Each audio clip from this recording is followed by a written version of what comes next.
समस्त सुधीवृंद को शुभ सकाळ। ज्ञान चेतना मंच पक्षरु आज ये जो आयोजन कराही आज सेमिनार तार टॉपिक होची biofuel a sustainable tool to combat air pollution. आज वक्ता होचंती प्रत्युष कुमार दास, से पीएचडी स्कॉलर अछंती शिक्षा और अनुसंधान यूनिवर्सिटी रो। मु प्रत्युष कुमार दास को आज विज्ञान चेतना मंचर एई वेबिनार को स्वागत जनाऊची। विज्ञान चेतना मंच पक्षरु विभिन्न साइंस रो विभिन्न विषय को नेइकिरी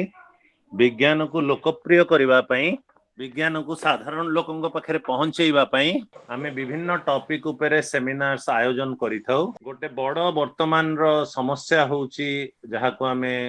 एनवायरमेंटल इश्यूज बोली कहू। एनवायरमेंट रो जो भले भाबरे कार्बन डाइऑक्साइड बढ़ी जाउची एवं ताकू नेई जलवायु एवं याकू नेई जो विभिन्न समस्या सृष्टि होची, या धेरे गोटे बड़ समस्या होची एयर क्वालिटी। एयर क्वालिटी जो भली भाबरे खराब ही जाउची। आपण माने लक्ष्य करिथिबे दिल्ली परी सहर रे निश्वास नबा मध्य कष्टकर हेलाणी। आउ गोटे प्रक्रिया भीतर देकिरी air pollution is creating a havoc in the whole of the society. आउ एई एयर पोल्यूशन पाई प्राय लक्ष लक्ष लोक सारा पृथ्वी रे प्रति वर्ष मृत्युवरण करूचंती। एई एयर पोल्यूशन गोटे लिमिट रु ऊपर को चल जीवा फल रे। This is a fact what we observe every year, every moment we face it. केवल दिल्ली नुहे पृथ्वी रो विभिन्न बड़ बड़ सहर रे वर्तमान air pollution is a major issue. एई इंटरनेशनली मध्य एई माने एनवायरमेंटल इश्यूज भितरे एयर पोल्यूशन टा गोटे बड़ इशू। याकू नेइकिरी मध्य जो सारा विश्व रे जो सबु बड़ सबु देश मानकर जो माने सरकार मानकर मध्य मीटिंग होउची। एबे रिसेंटली भी आमे देखिलु जो वर्ल्ड समिट होउची ए एनवायरनमेंट इशू उपरे। प्रति वर्ष विभिन्न जगह रे ए इशू उपरे समिट होउची, किंतु एयर क्वालिटी बा एनवायरनमेंट रो जोटा रियल इश्यूज सेटा टू फोल्ड। गोटे पटरे साइंटिफिक डिस्कवरीज दरकार जे कि फॉसिल फ्यूएल को रिप्लेस करि परिबो कंप्लीटली। अन्य पटरे गोटे फाइट दरकार। गोटे पटरे फाइट होउची जे फॉसिल फ्यूएल केमती रिप्लेस हे परिबो। अन्य पटरे जोटा सस्टेनेबल यूज आउ जो आमर माने कौन ग्रीड को नेइकिरी जो यूज ताकू केमती कमा जाई परिबो एवं गोटे सस्टेनेबल माने एनर्जी यूज करा जाई परिबो। तेणु ए टू फोल्ड प्रॉब्लम अछि।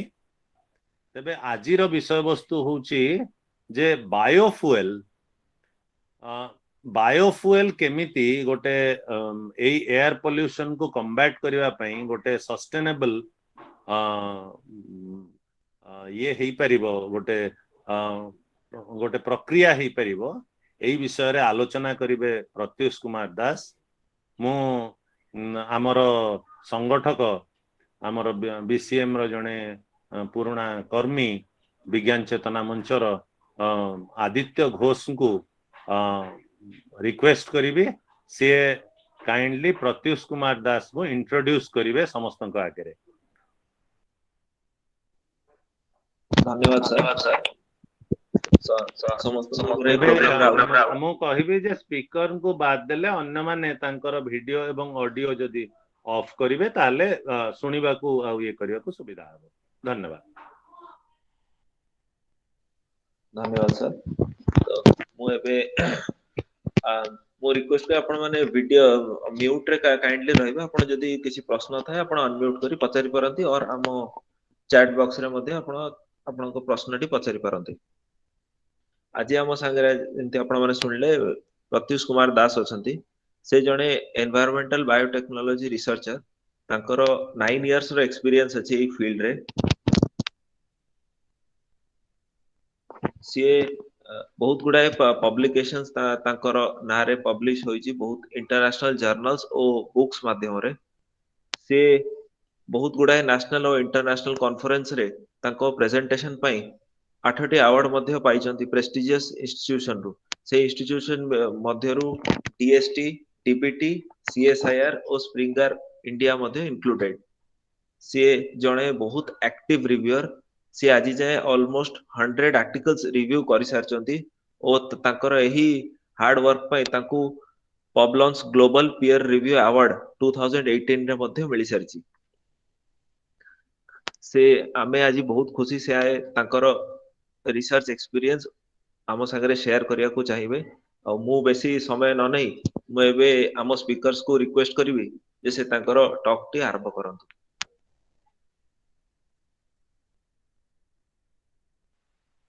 बहुत बहुत धन्यवाद आदित्य। तो जेहेतु आज एटा एबे हमर ग्लोबल क्लाइमेट जो होची हम क्लाइमेटिक कंडीशंस तो तारो सिचुएशन आम देखि पारछु। So we know like what is the catastrophic change that is occurring in this environment. तो आमे सिटू जदि आमे भाबी नबा जे 2050 रे कोन होबो एबे जा कंडीशन अछि, like we the humans may not be able to breathe properly in the year 2050. So this is only because of air pollution. तो हमर हाँ एयर पोल्यूशन टा गोटे बहुत माने वाइटल प्रॉब्लम जोटा कि हमको एबे सॉल्व करे पे पड़िबो। तो से नै कि मोर आज ई जो प्रेजेंटेशन टा अछि तो मु शेयर करबी एबे।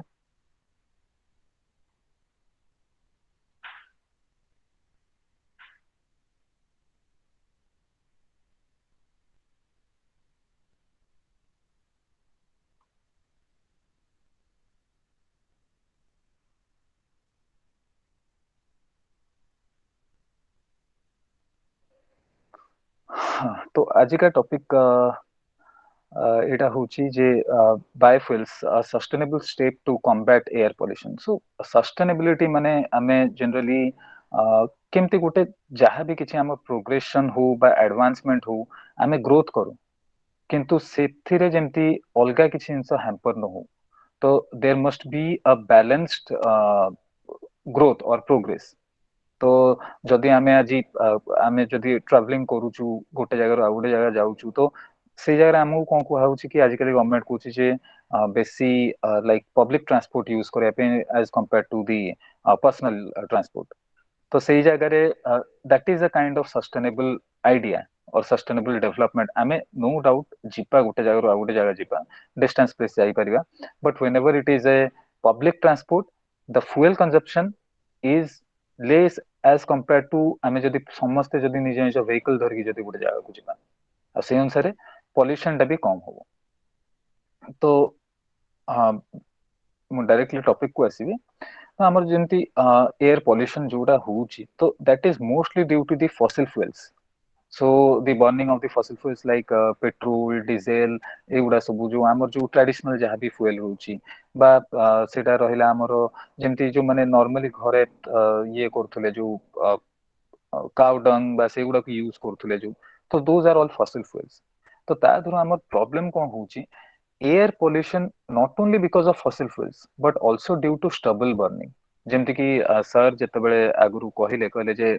आमर जो दिल्ली हरियाणा एपटे जो प्रॉब्लम ता होची air pollution, so this is due to the stubble burning. बा जो धान क्षेत्र रे हमर कोन करचंती कि धान गुडा जो उत्पादन हेई सरला परे बा हार्वेस्ट हेई सरला परे से ताकू पोड़ी दियंती जमीटाकू जोड़ा पोड़ू चाष कुआ जाए। तो एगुडा पे what is happening is global warming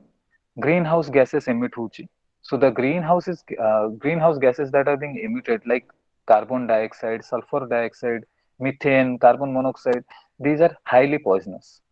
and mostly these are coming from these vehicular emissions as well as the stubble burning. So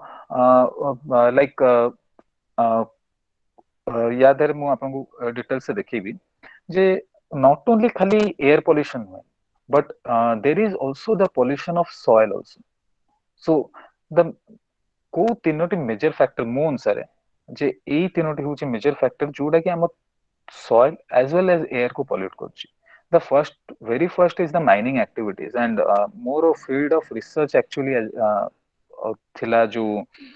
एबे भी currently मु करूछि सेटा होछि हमरो mining activities ऊपर on heavy metal pollution. So the mining activity is one of the most precarious condition what we are facing in the state of Odisha also, because ଆପଣ ଜାଣିଥିବେ ଯେମିତି ସୁକିନ୍ଦା କ୍ରୋମାଇଟ୍ ମାଇନ୍ସ ଯୋଉଥିରେ କି ମୋର ରିସର୍ଚ୍ଚ ଟା ଏଣ୍ଟାୟାରଲି ଅଛି based ଅଛି. ତ ମାଇନିଂ ଆକ୍ଟିଭିଟିଜ ରେ ଏତେ ପଲ୍ୟୁସନ ହୁଏ ସଏଲ ଆଉ ଏୟାର ର ଯେ ଦ୍ୟାଟ୍ ଇଜ ୱାଇ ସୁକିନ୍ଦା ଆମର ୱାର୍ଲଡ ର 4th ମୋଷ୍ଟ ପଲ୍ୟୁଟେଡ ପ୍ଲେସ ବୋଲି ତାକୁ ଡିମାର୍କ କରାଯାଇଥିଲା ବାଇ ପିଓର ଆର୍ଥ ଫାଉଣ୍ଡେସନ, ଯୋଉଟା କି ପ୍ରିଭିୟସଲି ଜଣାଥିଲା as blacksmith institute. Next coming to our topic that is vehicular and industrial emissions. तो जो गाड़ी रू बा इंडस्ट्री रू जो एमिशंस होची पॉल्यूशन जो स्मोक बाहरची तो सेगुडा होची मोस्टली रेस्पोंसिबल. तो ऑब्वियसली एगुडा सब एयर को एमिट होची, those are being emitted to the air, but how the soil pollution occurs? Because these smoke or the pollutants they have some particulate matter, क्षुद्र पदार्थ तादरे थाए जोगुडा की they will settle on the soil. तो पृथ्वी भूपृष्ठ रे से माने बसी जानती जेतेबेले आपनकर जोथ्रु की आपनको देखिथिबे जो फॉगी कंडीशंस हुए. एंड नेक्स्ट होची स्टबल बर्निंग. तो हमर माने हमें कोन जानिछु जे India is the second largest rice producing nation. China परे इंडिया होची second largest rice producing nation. तो हमर जेति की पॉपुलेशन अछि से अनुसार कल्टीवेशन भी हेबा दरकार. That is not a problem. So once the cultivation is done, then what happens? Because गोटे आपण जानिथिबे जेमति गोटे वर्ष रे दीटा एटलिस्ट क्रॉपिंग साइकिल हबो, गोटे रबी गोटे खरीफ. तो गोटे ग्रीष्म रे गोटे हबो आ गोटे शीतयन हबो. तो सेही टाइम रे जेतेबेले आपनकर क्रॉपिंग साइकिल टा चालुची मझी रे कोन करंती आइदर फार्मर माने किछि गोटे अल्टरनेट क्रॉप लगेबे. अल्टरनेट किछि गोटे मुगो हो बा बिरी हो अलगा टाइप रो किछि गोटे प्लांट लगेबे जोटा कि कोन करिवो जो सॉइल रु नाइट्रोजन टा होची गोटे बहुत इंपोर्टेंट जिंस जोटा कि प्लांट टेक अप करंती राइस प्लांट. तो ताको ग्रोथ पई दरकार. तो सी सॉइल रु नाइट्रोजन कंटेंट कमी जाय थाए. गोटे थरे चाष होई कि हार्वेस्टिंग सरला बेलकु नाइट्रोजन कंटेंट कम हो जाए. तो सेटा को फेर आउतरे रिप्लेस करिया पई so we use other kind of crops बा we grow other kind of crops. Now when those crops are grown, for that we need the field to be cleared. तो चाष जमी को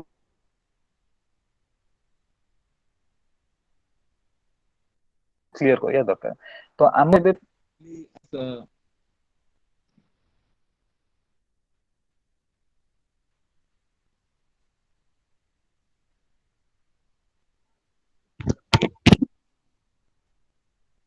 माने आमे चासी मान को भी कहि परिबेन तांको पारे सेतिकी like they are not that economically strong. तो आमे कहि परिबेन जे तमे आनी कि टिलर आनी कि ताकू टिलरिंग कर सब दिन बाहर कर सेउठू ताकू एई प्रोसेस साइंटिफिक मेथड रे जाओ. तो सेमा कोन करंती जल्दी आकू गोटे फील्ड क्लियर करियार अछि. तो से जो क्रॉप हार्वेस्ट जो क्रॉप रेसिड्यू गुडा थाए जो बळका जो धानर जो गछर अंश गुडा थाए ताकू कोन करंती पोडी दियंती. तो that is known as stubble burn. तो एथरो कोन हुए हमरो बहुत किछि प्रॉब्लम हुए lead also that is air pollution. So what is that air pollution? Generally आपण माने देखिथिबे दिल्ली रे विंटर सीजन रे कोन प्रॉब्लम रहउची सेटा कोन होउची कि जेतेबेले यूपी हरियाणा पंजाब उत्तर ए सब जगह रु जेतेबेले से माने ए जो स्टबल बर्निंग बहुत हुए. तो सेई जो स्मोक गुडा through air it comes to Delhi जोतिर कि ऑलमोस्ट जीरो विजिबिलिटी हे जाए विंटर मॉर्निंग रे. and that is also responsible for many kind of like accidents. तो ये जो पॉल्यूशन आमे जहाँ भी होउची, so it leads to like production of hazardous substance, आमर एनवायरमेंट रे किछि hazardous substances क्रिएट होंती। तो what are this hazardous substances? तो hazardous substances आमे काहु कहि परिबा जहार ए चारिटा कैरेक्टरिस्टिक्स भितरु आइदर गोटे दीटा बा तीनिटा बा सब चारिटा एक कैरेक्टरिस्टिक्स थिबो। तो एटा को मु याद रे डिफाइन करछि as RICT। So R is reactivity, जो जेकोसी पदार्थर किछि रिएक्शन अछि से आ गुटे का सहित मिसला माने रिएक्ट करिवो। तो this is that one may be called as a hazardous substance. Ignitability, जो थरे निया धरि परथो इजीली। कोरोसिविटी, जोटा कि अन्य कोनोसी पदार्थ को खाई जीवो बा आम स्किन ऊपर पड़ले सेटा जेंति आम स्किन को करोड करथो बा डिग्रेड करथो, तो सेटा होची कोरोसिव नेचर। तो एई कैरेक्टरिस्टिक्स थिले भी ताको आमे hazardous substance कहि परिया। और टॉक्सिसिटी, जोटा कि टॉक्सिक थिबा आम सेल प्रति आम स्किन प्रति। तो these four characteristics define what are hazardous substances. Now, these hazardous substances generally pollute the air environment as well as the soil environment. तो air pollution in India कोट mainly आसुची generally transportation sector आ गुटे होची agricultural sector, जेमति म आपन कहउतली। तो if now we take a look that this is one of the data that has been published in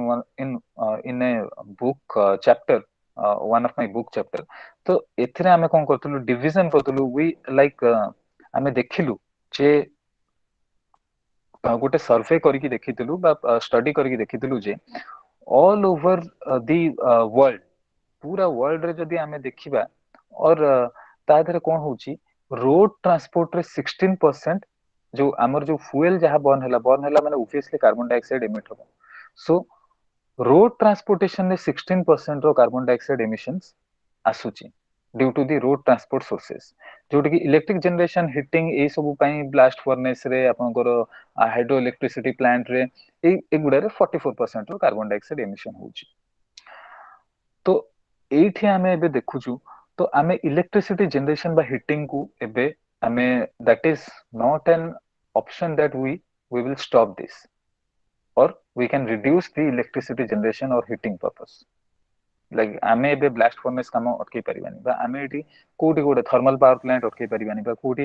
गोटे हाइड्रो इलेक्ट्रिसिटी पावर प्लांट को अटके परिबानी, बट रोड ट्रांसपोर्ट रो जो कंजप्शन होची फ्यूल को आमे सेटा को कमे परिबा और से अनुसार कार्बन डाइऑक्साइड एमिशन ता कमे परिबो। तो आपण देखिए जे जदी आपण को 2018 रे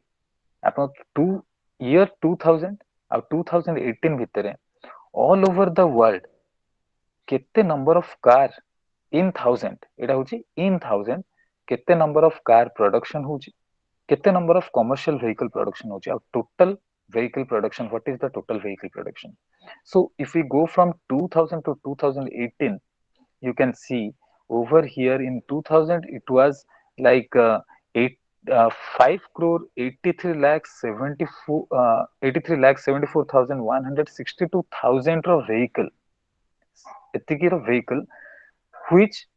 has increased to 9 crore 56 lakh 34,593. So almost a double number, माने 8 वर्ष भितरे आपन total vehicle production almost double हो जाउची। तो what I meant to say is that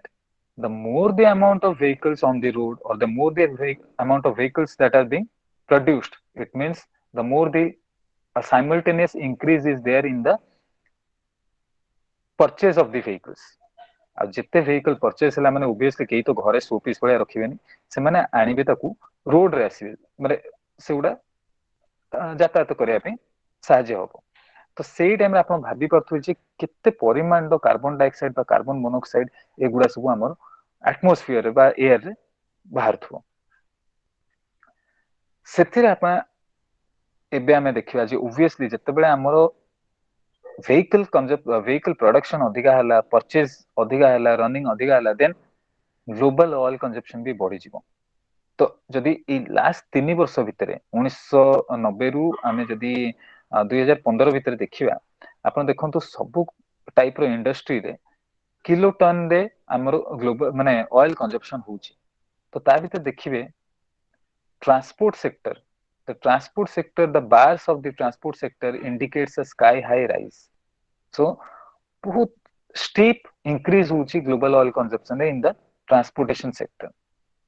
so obviously fossil fuel he consume करथु आमे कहना हमर एते पंतो सेति advancement हेइनी or we are not developed to that extent that we will completely depend upon renewable sources of energy fossil fuels are the non renewable but renewable जोटा कि आमे बारंबार यूज करि परथु that we can replenish or that we can regenerate सेही type रो आमे एते पर्यंत neither we are that much economically strong हमर सेति कि ताकू सपोर्ट करिया पे सेही टाइप रो एनर्जी सोर्सेस रे काम करिया पे हम पाखरे सेति कि फंडिंग नाही बा हम पाखरे सेति कि कॉर्पस मनी नाही neither we have that much technology सेति कि एडवांसमेंट हेनी now we are slowly progressing into that or now we are slowly learning the tricks and techniques of the biofuel industry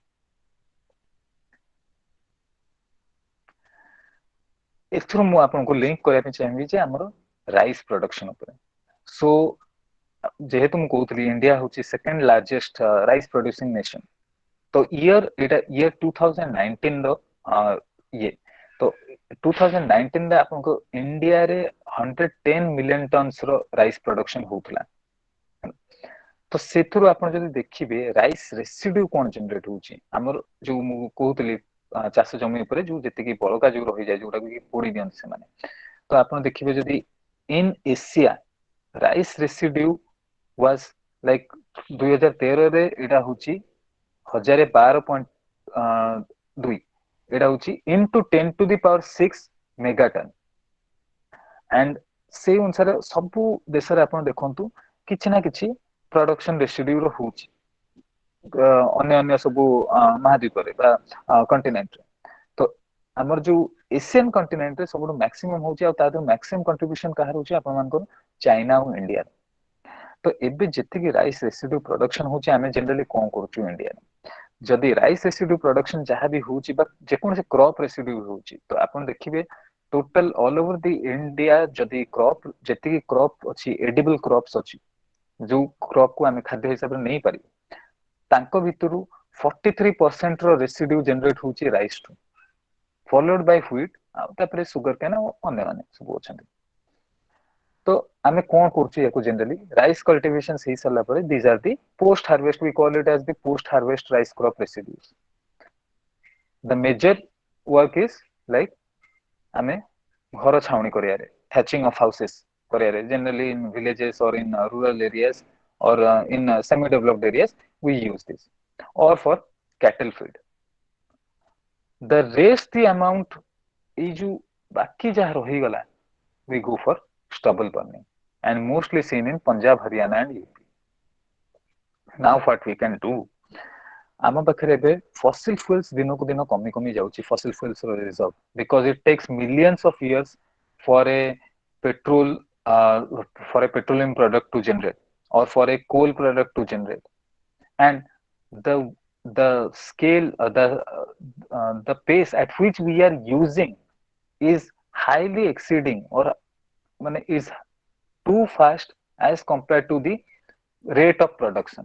तो आम पाखरे स्टॉक आसीबो कोड so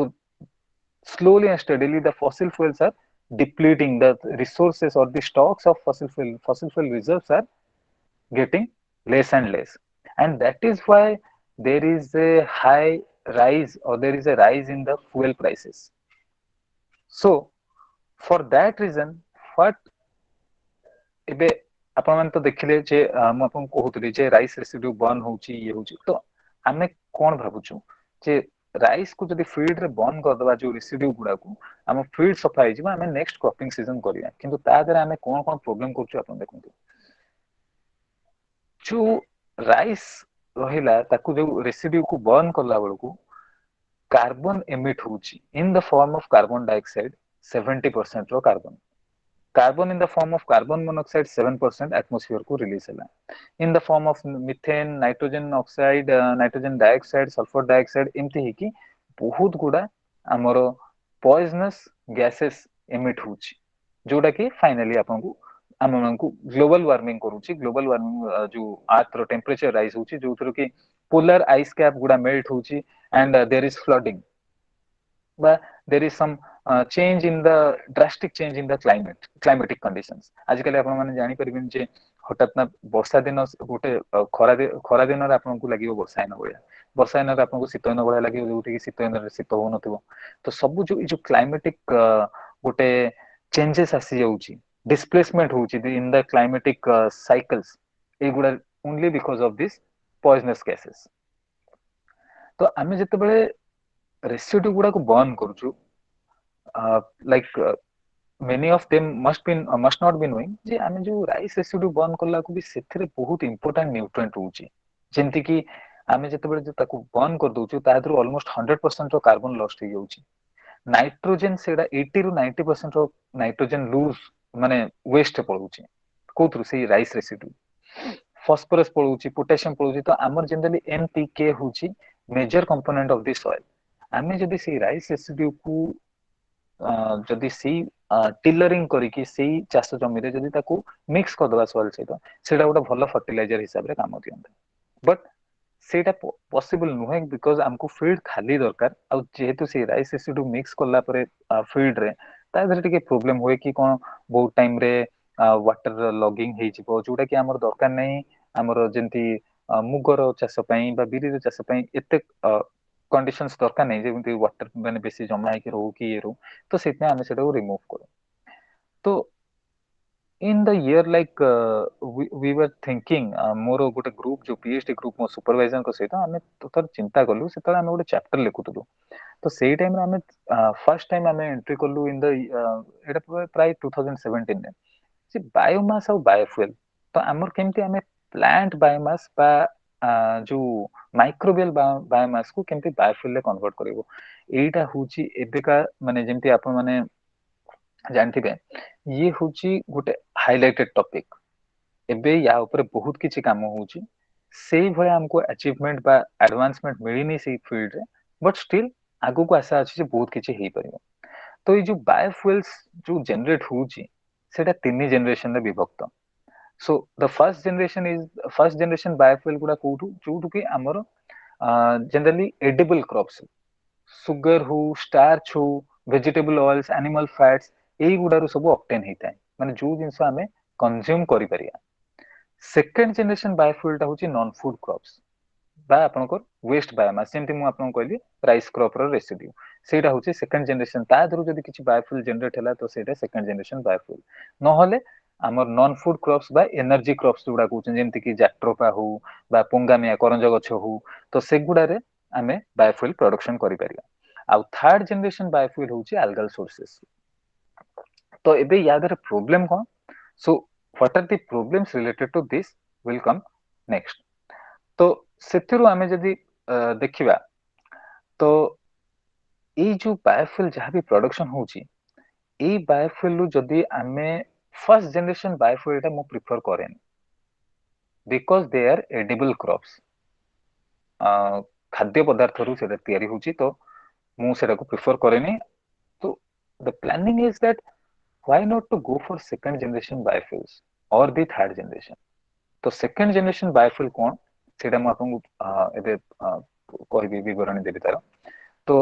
biofuel production जते हमें राइस क्रॉप रेसिड्यू जेंति मु आपन देखेली स्टबल बर्निंग होची एते पोल्यूशन होची तो हमें जदी सेही जो रेसिड्यू गुडा को फील्ड रो रिमूव करिकी हमें ता धरु बायोगैस किंबा बायो इथेनॉल प्रोडक्शन करि परिबा देन भाबंतु हमर केते अमाउंट रो रेसिड्यू बा वेस्टेज जोटा अछि वेस्ट मैनेजमेंट बहुत भलो भाबरे हेई परिबो we can reduce the formation of production of waste and at the same time we can get some value added product or the product that is much more important तो आमे जते rice नोचू rice नै कि आमे कोन करबू ताको आगे pre treatment करबू तो बहुत गुडा मेथड अछि जोतरे कि ट्रीटमेंट हुए प्री ट्रीटमेंट माने आपन को से कोन हबो राइस ता आमे जानि छु जे तादरे लिग्निन अछि सेलुलोज अछि जोडा कि बहुत स्ट्रांग तो ताकू आमे सेगुडा को डिग्रेड करिले ही जाय कि आमे ताकू सिंपल फॉर्म रे पाई परिबा जेमति कि आमे ताको कन्वर्ट करिबा जो सेलुलोज हो बा अलगा किछि जहां भी अछि जाइलोज हो ताको सब आमे ग्लूकोज मोनोमर रे कन्वर्ट करिया जोडा कि हमर दरकार एक्चुअली ग्लूकोज टा ही दरकार जोथुर कि फर्मेंटेशन प्रोसेस रे इथानॉल हेई परिबो। तो ये जो प्री ट्रीटमेंट प्रोसेस बहुत टाइप ऑफ थाए जेमति कि गोटे केमिकल प्रोसेस रहला गोटे फिजिकल रहला बा बायोलॉजिकल बा एंजाइमेटिक। तो केमिकल प्रोसेस रे आपण माने कोन कर आमे माने कोन करिया जे गोटे ए जो राइस रो हार्वेस्ट जो रेसिड्यू गुडा को नेलो आमे नै कि तादरे कोनोसी अमाउंट रो अल्काली बा एसिड ट्रीटमेंट करूछु किंतु तादरे प्रॉब्लम एटा जे हमको बहुत जल्दी रिजल्ट मिलिबो बहुत जल्दी ट्रीटमेंट हेई परिबो किंतु तादरे there will be a low productivity कहना एसिड बा अल्काली ट्रीटमेंट रे देयर इज बहुत गुडा बाय प्रोडक्ट बाहर जीवो आ जो प्रोडक्ट हमको मेनली दरकार बा जो सबस्ट्रेट हमको दरकार ग्लूकोज तार प्रोडक्शन कम रहिबो एंड साइड बाय साइड तादरे केमिकल ले कोन हबो कि आपण मानकर टोटल जो बाय प्रोडक्ट बाहरला ए जो एसिड आ अल्काली मिक्स हेकी थिबो that will lead to other kind of pollution. जो जगह कि आपण जदी फिजिकल ट्रीटमेंट करिवे फिजिकल ट्रीटमेंट माने हमें जदी टोटल राइस को मिलिंग जो राइस रेसिड्यूज को मिलिंग करिया गोटे मिल ले नहीं कि ताको ग्राइंड करके एकदम फाइन पाउडर को आनिबा देन फर्दर ट्रीटमेंट करिया बट एट दैट टाइम ए जो प्रोसेस मिलिंग हो बा ग्राइंडिंग हो एटा होची हाईली एनर्जी कंज्यूमिंग प्रोसेस। तो ता देरे will be consuming a lot of like fuels for running of a machine or will be consuming more amount of electricity. So all these things will not be feasible. तो आमे कोन कर परबे enzymatic hydrolysis बा आमे जोडा कहूछु biological process से जाई परिबा जोतरे कि किछि एंजाइम्स जो कोनोसी प्लांट रू बा कोनोसी माइक्रोब रू जनरली माइक्रोबियल एंजाइम्स आमे यूज करू।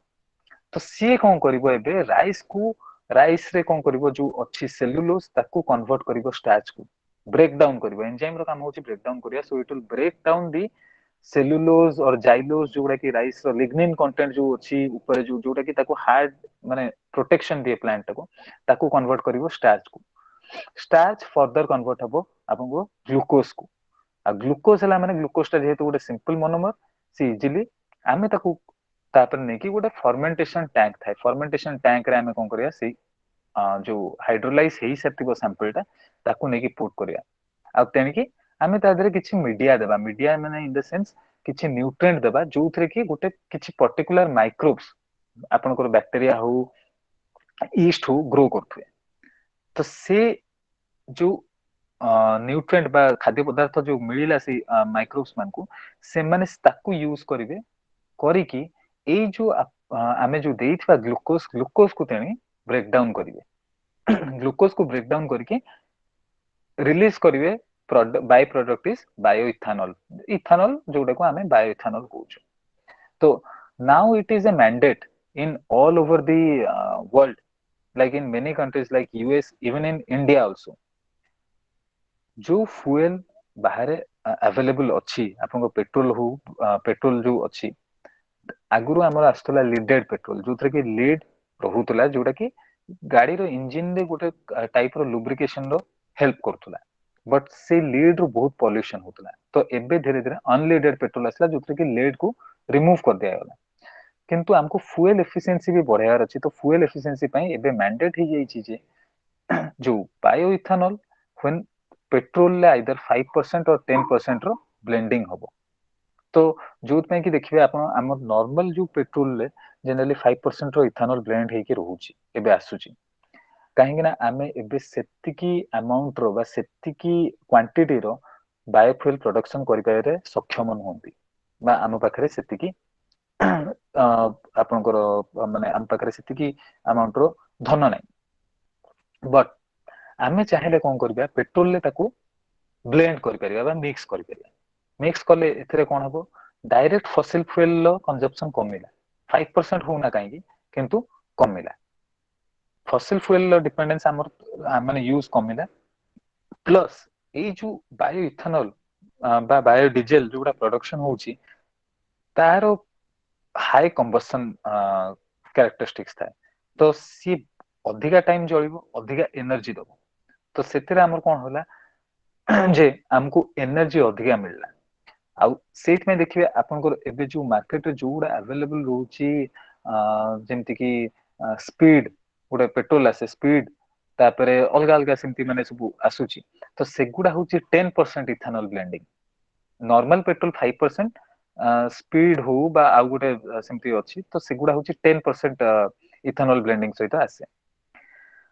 हो तो जदि आमे फर्मेंटेशन करूछु फर्मेंटेशन हैला माने कोन हबो अल्कोहल प्रोडक्शन हैला ग्लूकोज का ब्रेक डाउन है कि अल्कोहल प्रोडक्शन हैला in the presence of microbes थरे फर्मेंटेशन ही सल्ला परे आमे तापरे ताकू डिस्टिलेशन करिवो काहे कि ना सिथिरे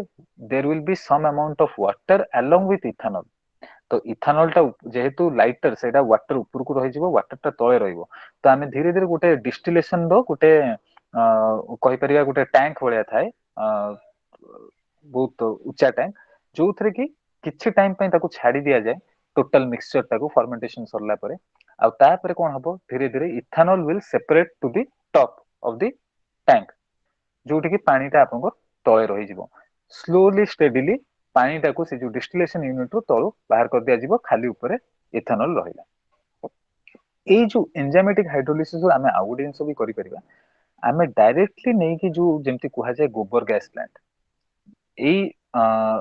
राइस रेसिड्यू को नै कि we can go for put it in a gobar gas plant जोतर के एसिडिफिकेशन माने कोन किछि माइक्रोब्स अछंती जो माने कोन करिवे टोटल आपनकर राइस प्लांट जो राइस रेसिड्यू गुडा को एसिडिफाई करिवे किछि अमाउंट रो एसिड प्रोडक्शन करिवे जोटा कि that will degrade the lignin and cellulose content of the rice residue further तापरे आउ किछि ग्रुप रो बैक्टीरिया अछंती सो ए जो एसिडिफिकेशन पय जो बैक्टीरिया जो माने responsible those are known as acidophilic organisms ओबा एसिटोजेनिक ऑर्गेनिजम्स जेतेबेले से एसिडिफिकेशन प्रोसेस सरी गला then we'll go for the methanogenesis so these are some other group of bacteria आउ किछि ग्रुप रो बैक्टीरिया अछंती जो माने कि फर्दर से जो एसिडिफाइड जो प्रोडक्ट थिबो ताकू डिग्रेड करिकि ता धरु रिलीज करिया बायोगैस एंड कार्बन डाइऑक्साइड जोटा कि आपन बायोगैस ता होची मीथेन तो ए जो प्रोसेस ता जो थे कि मीथेन प्रोडक्शन हला दैट इज मिथेनोजेनेसिस how जो bacteria the bacteria that are being used those are known as the methanogenic bacteria so in this way we can go for like production of biofuels from this residue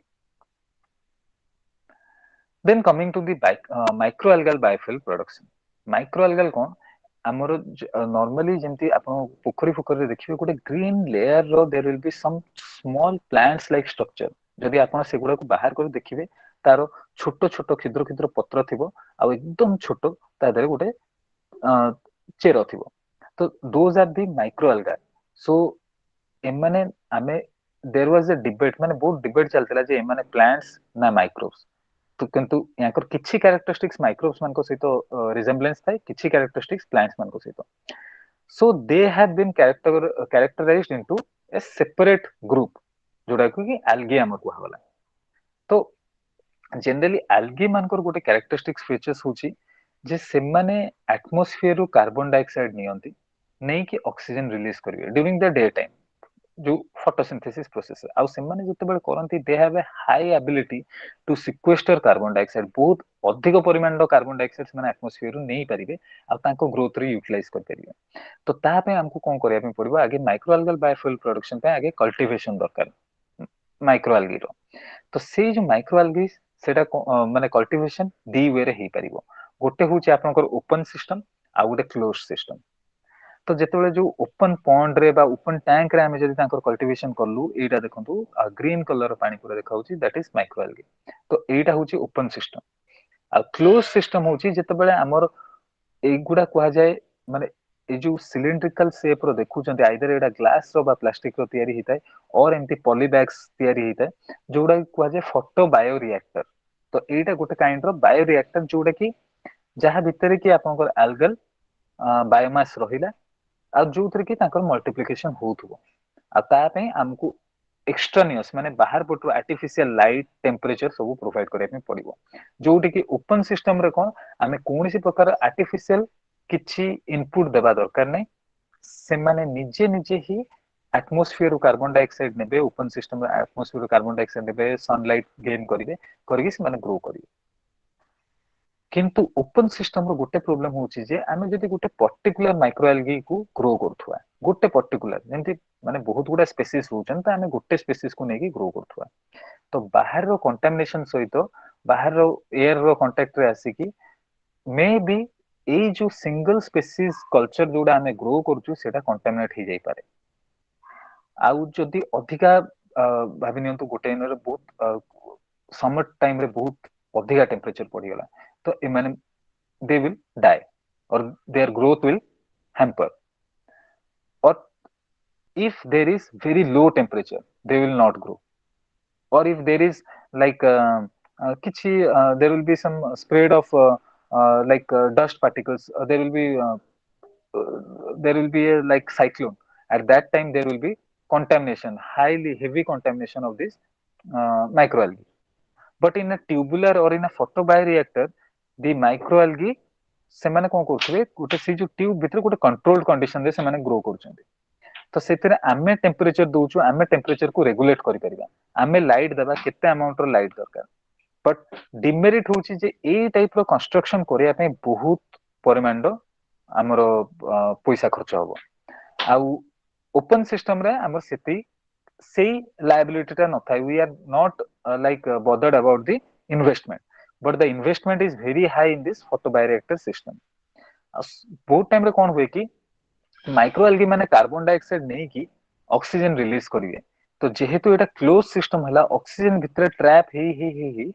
धीरे धीरे कौन हबो ई जो tubular structure रे cracks आसे जोटा पे कि हमको फेर आउतरे मेंटेनेंस दरकार so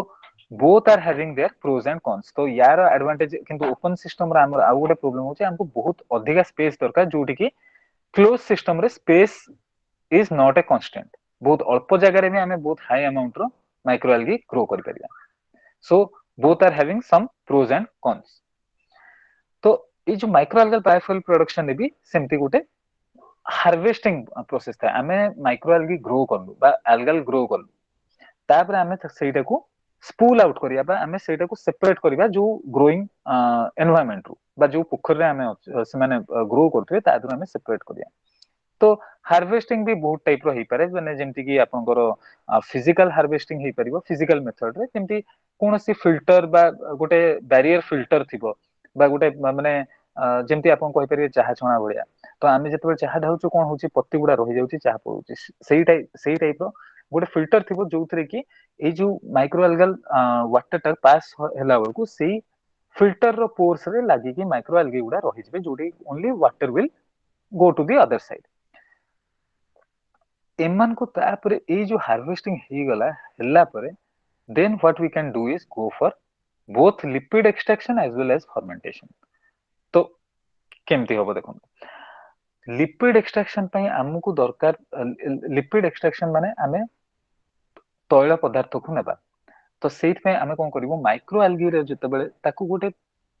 physical process grinding process रे ता दरु ताकू जदी हमें हाई प्रेशर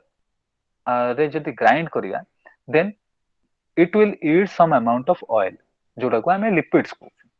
तो लिपिडिक सब्सटेंसेस से algae रु बाहरिबो that will again be subjected to transesterification गोटे प्रोसेस जोथरे कि आपन को लिपिड ता कन्वर्ट हे जिवो फेम को फैटी एसिड मिथाइल ईस्टर जोटा को कि हमें कुहा होची बायोडीजल आ गोटे बाय प्रोडक्ट बाहरिबो ग्लिसरॉल तो ये जो ट्रांसएस्टरिफिकेशन जोड़ा हुए एटा होची गोटे हाईली एनर्जी कंज्यूमिंग प्रोसेस जोथरे कि temperature may go up to 1200 to 1800 kelvin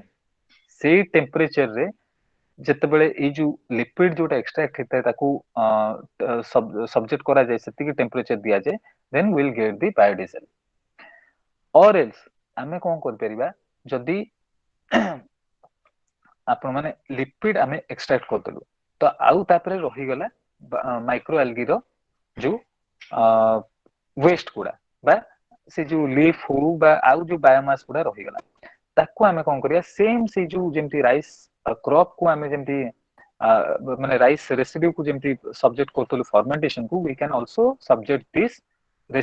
this plant biomass to fermentation by using some microbes से फर्मेंटेशन हला माने हमें बायोएथेनॉल पाइलु तो एडी एबे भावंतु राइस क्रॉप रे आमे राइस क्रॉप रो residue we can get only biomethanol bioethanol or biogas, but in this case we can get lipid we can get the lipids, तो इथु हमको बायोडीजल मिल परिबो किंबा फर्मेंटेशन करके हमें बायोइथानॉल पाई परिबा। स्टिल देन जदी जेतेबेले बायोडीजल प्रोडक्शन होउची किछि भी रेसिड्यू रहि जाउची हमें ताको फेर आउतरे फर्मेंटेशन प्रोसेस से बायोइथानॉल ये कर परिबा। तो यार मोटो कोन जे जहाँ भी आमर रहुची we will not leave a scrap behind, गोटे किछि भी जिंसो हमें छाड़ीबानी as waste, we can all convert it into either bioethanol or biodiesel. Still जदी बायोइथानॉल परे बायोइथानॉल प्रोडक्शन हे गला परे भी किछि रेसिड्यू रहि जाउची किछि तो रहिबो जाहले भी प्लांट रो बायोमास पा से अल्गल बायोमास, तो आमे ताको फेर आउतरे एनारोबिक डाइजेशन, तो लाइक माने इन द एब्सेंस ऑफ ऑक्सीजन आमे जदी किछि ताकू डाइजेस्ट करलु बा ताकू कोनसे माइक्रोब्स देलु जो माइक्रोब्स माने कि in the absence of oxygen ताकू डिग्रेड करके बायोगैस और कार्बन डाइऑक्साइड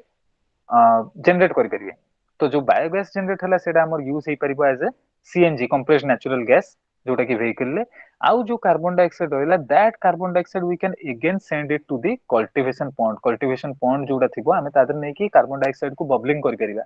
तो से जो बबलिंग हला सेतरे फेर आउतरे माइक्रो एल्गी माने ग्रो करियारे हेल्पफुल हबो। तो एडवांटेजेस कोन माइक्रो एल्गल बायोफ्यूल प्रोडक्शन रो,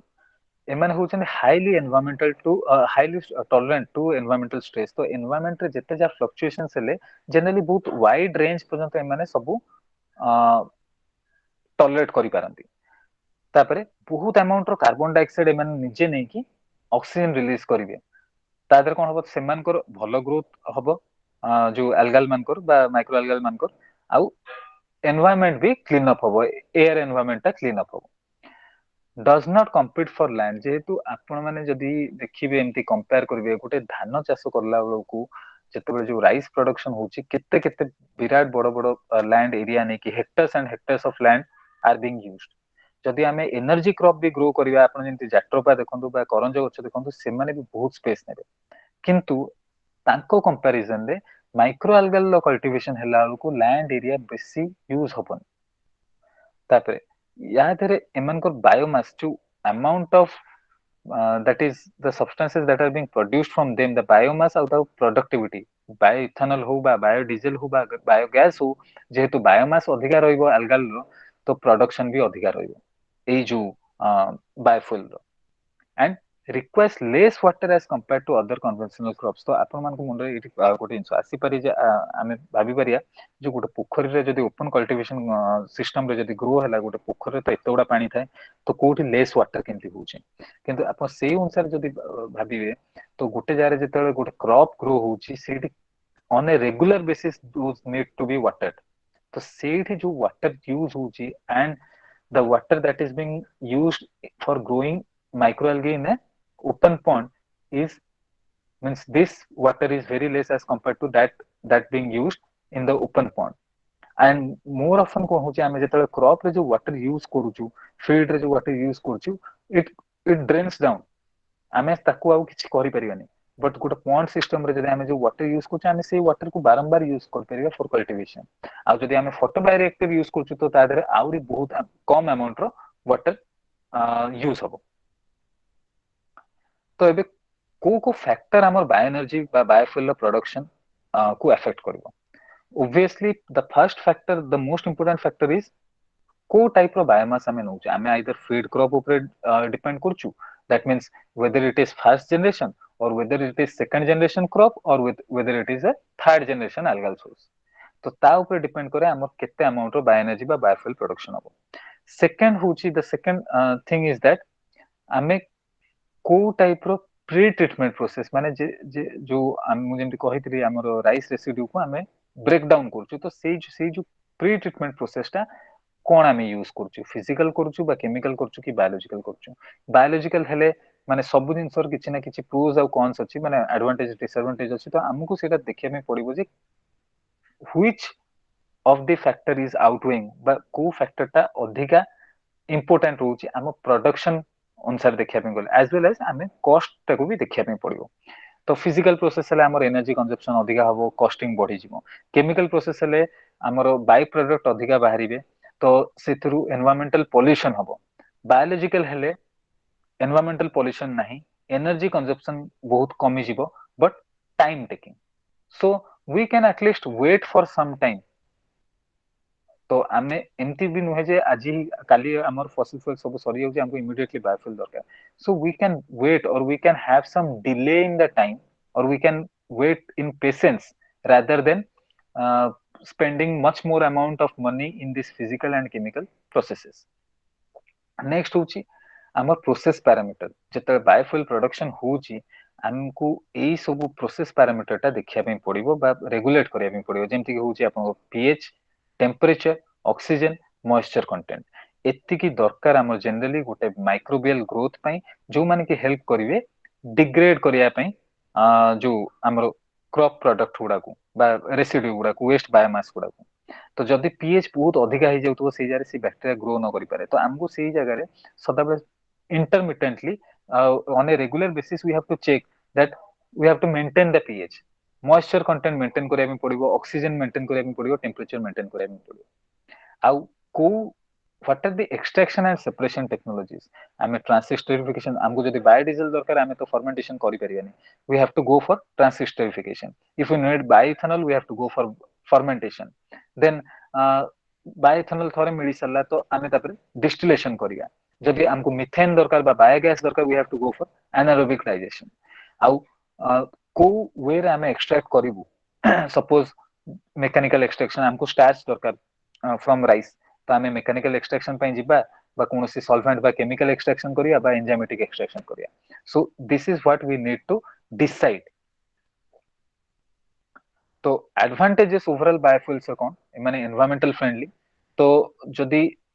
पॉल्यूशन कम हबो माने ऑब्वियसली एनवायरमेंट पई एटा better as compare to the fossil fuels कहीं ना याद है जो बायोफ्यूल्स रो जो बर्निंग हेले जब कंबस्टन हेले बायोफ्यूल्स रो ता धरु जो अमाउंट रो जो poisonous gas no doubt there is some release माने कार्बन डाइऑक्साइड रिलीज होबा एटमॉस्फेयर रे मीथेन भी रिलीज होबा एटमॉस्फेयर रे but the amount of carbon dioxide or methane released in case of fossil fuels is almost 30 to 40 times higher as compared to these biofuels. So it is environment friendly. Wide availability of raw materials हम पाखरे waste biomass बहुत अछि जोडा कि माने आमे ताको अन्य वे रे वेस्ट कर दोछु we are just we can make good use of it so हम पाखरे raw materials रो अभाव नहीं renewable because crops अछंती crops रो हमको raw materials मिली जिवो so these are renewable higher combustion efficiency म आपन कहउतली and that is why because of the higher combustion efficiency of these biofuels nowadays we are coming with the BS4 and BS5 engine कने पुराना जो engine थिला तादरे जो higher combustion जो यार जो हाई टेम्परेचर रीडिंग बा कंबस्टन रीडिंग जो कैपेसिटी ता से इंजन टॉलरेट करि परिबेने so we came up with some new engines and low production time generally fossil fuels सहित comparison करले यादरे production time बहुत कम hardly if you want to prepare a 1 liter of bioethanol it may take you a time of 1 week or 2 week let us say but सेही जारे 1 liter of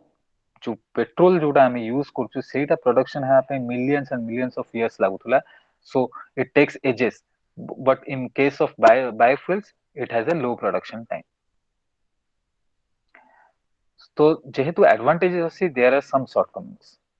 तो sources wise मु shortcomings गुडा को सब identify करछि जेंति कि जदी if you go for a edible crop first generation biofuel जतो स्टार्ट हेतिला जनरली मस्टर्ड बा पल्सेस जो गुडा रु कि किछि सनफ्लावर ए गुडा जो थ्रू ही किछि हम किछि एडिबल माने किछि खाद्य पदार्थ मिलतो से टाइप ऑफ क्रॉप ऊपर डिपेंडेंट करा होतला बा प्रोडक्शन हेबा पे फर्स्ट जनरेशन स्टार्ट हला but this idea was closed why because it led to a food fuel debate तो आमे जदि जो क्रॉप फूड fuel debate ता या थिला जे बहुत गुडा कंट्री एमती यूनाइटेड नेशंस रो गोटे मीटिंग रे क्लाइमेटिक ईयर रे से माने ताको प्रोटेस्ट करथिले बिकॉज़ आमे जो the crops on which we are depending as our food how can we let them for production of biofuels because जदि बायोफ्यूल प्रोडक्शन हे गला से crop those crops will not be for माने सेगुडा further use हेई परिबनी हम खाद्य हिसाब रे तो सेई टाइम रे कोन हबो हम पृथ्वी in the all over the globe the population is rising and as such we have to sustain ourselves with increasing the crop production edible crop production तो जिते crop अधिका production हबो हम लोक मान को सेई अनुसार sufficiently खाद्य जोगे दिया जाई परिबो बट जदि आमे ता धरु किछि क्रॉप्स भाबी नंदु जदि out of the entire crop area आमे 50% क्रॉप एरिया बायोफ्यूल को दे देबो तो सेई जो 50% क्रॉप जो गुडा कि आगरु खाद्य हिसाब रे माने काउंट होतला सेगुडा एबे जदि बायोफ्यूल इंडस्ट्री को पळेला तो there will be a food scarcity problem next होची लिग्नोसेलुलोसिक बायोमास जोडा कि म कहतली राइस क्रॉप्स तो या देर गुटे ही प्रॉब्लम होची रॉ मटेरियल बहुत इजीली मिलिबो सब किछि ठीक ठाक हबो या देर but there is only one problem costly and energy driven process कहिना एथिरे जो लिग्नोसेलुलोस रहूची राइस रो कवरिंग बा व्हीट रो कवरिंग से जो आउटर कवरिंग दा रहूची सेगुडा को डिग्रेड करिया पे हेले हमको हाई अमाउंट रो माने एनर्जी दरकार इन द फॉर्म ऑफ आइदर सेटा एंजाइम हो बा आपनकर फिजिकल मेथड हो बा केमिकल मेथड हो इवन कि एंजाइम भी जदि गोटा हम यूज करछु से जो एंजाइम जो गोटा हम डिराइव करछु either generally some from microbial sources those enzymes are very costly तो यार गोटे प्रॉब्लम होची जे we have to consider the cost factor and the third is algal biomass जोथरे कि ना हमको कॉस्टिंग पई एते चिंता करियार अछि आ ना ही हमको फूड स्कार्सिटी सहित बस ए स्पेस सहित किछि compromise करियार अछि because in this case we do not need large number of space large area आउ कॉस्टिंग भी बेसी नाही जदि हमें ओपन सिस्टम रे यूज करछु जदि हमें क्लोज सिस्टम रे गलु तले तार there will be substantially high cost of production but when it is a open system then we need not bother about costing but maintenance जोटा हम कहउतले contamination हेबार चांस अछि को कंडीशन में हमें ताको ग्रो करिया से कंडीशन को केमती कंट्रोल करी हबो कि काई ना बाहर खुला पोखर जदी हमें कल्टीवेशन करछु we can not control the conditions तो these are the problems so everything all the generations of the biofuels are having some pros or some cons and the scientists are working on this or researchers are working on this field especially to overcome this lacuna ये जो shortcomings अछि ताको overcome करिया में scientist माने बहुत चेष्टा चलै छथि and the target is that आमे बेसी रु बेसी बायोफ्यूल प्रोडक्शन करि परिबा जेंति कि we are now not in a stage जोडी कि आमे पूरा पूरी पेट्रोल यूज करिया बंद करके बायोफ्यूल को जंप कर दवा but the researchers are trying to replace the fossil fuels completely with the biofuels so however it will need more time because all these things are needed to be addressed and these are not that much easy to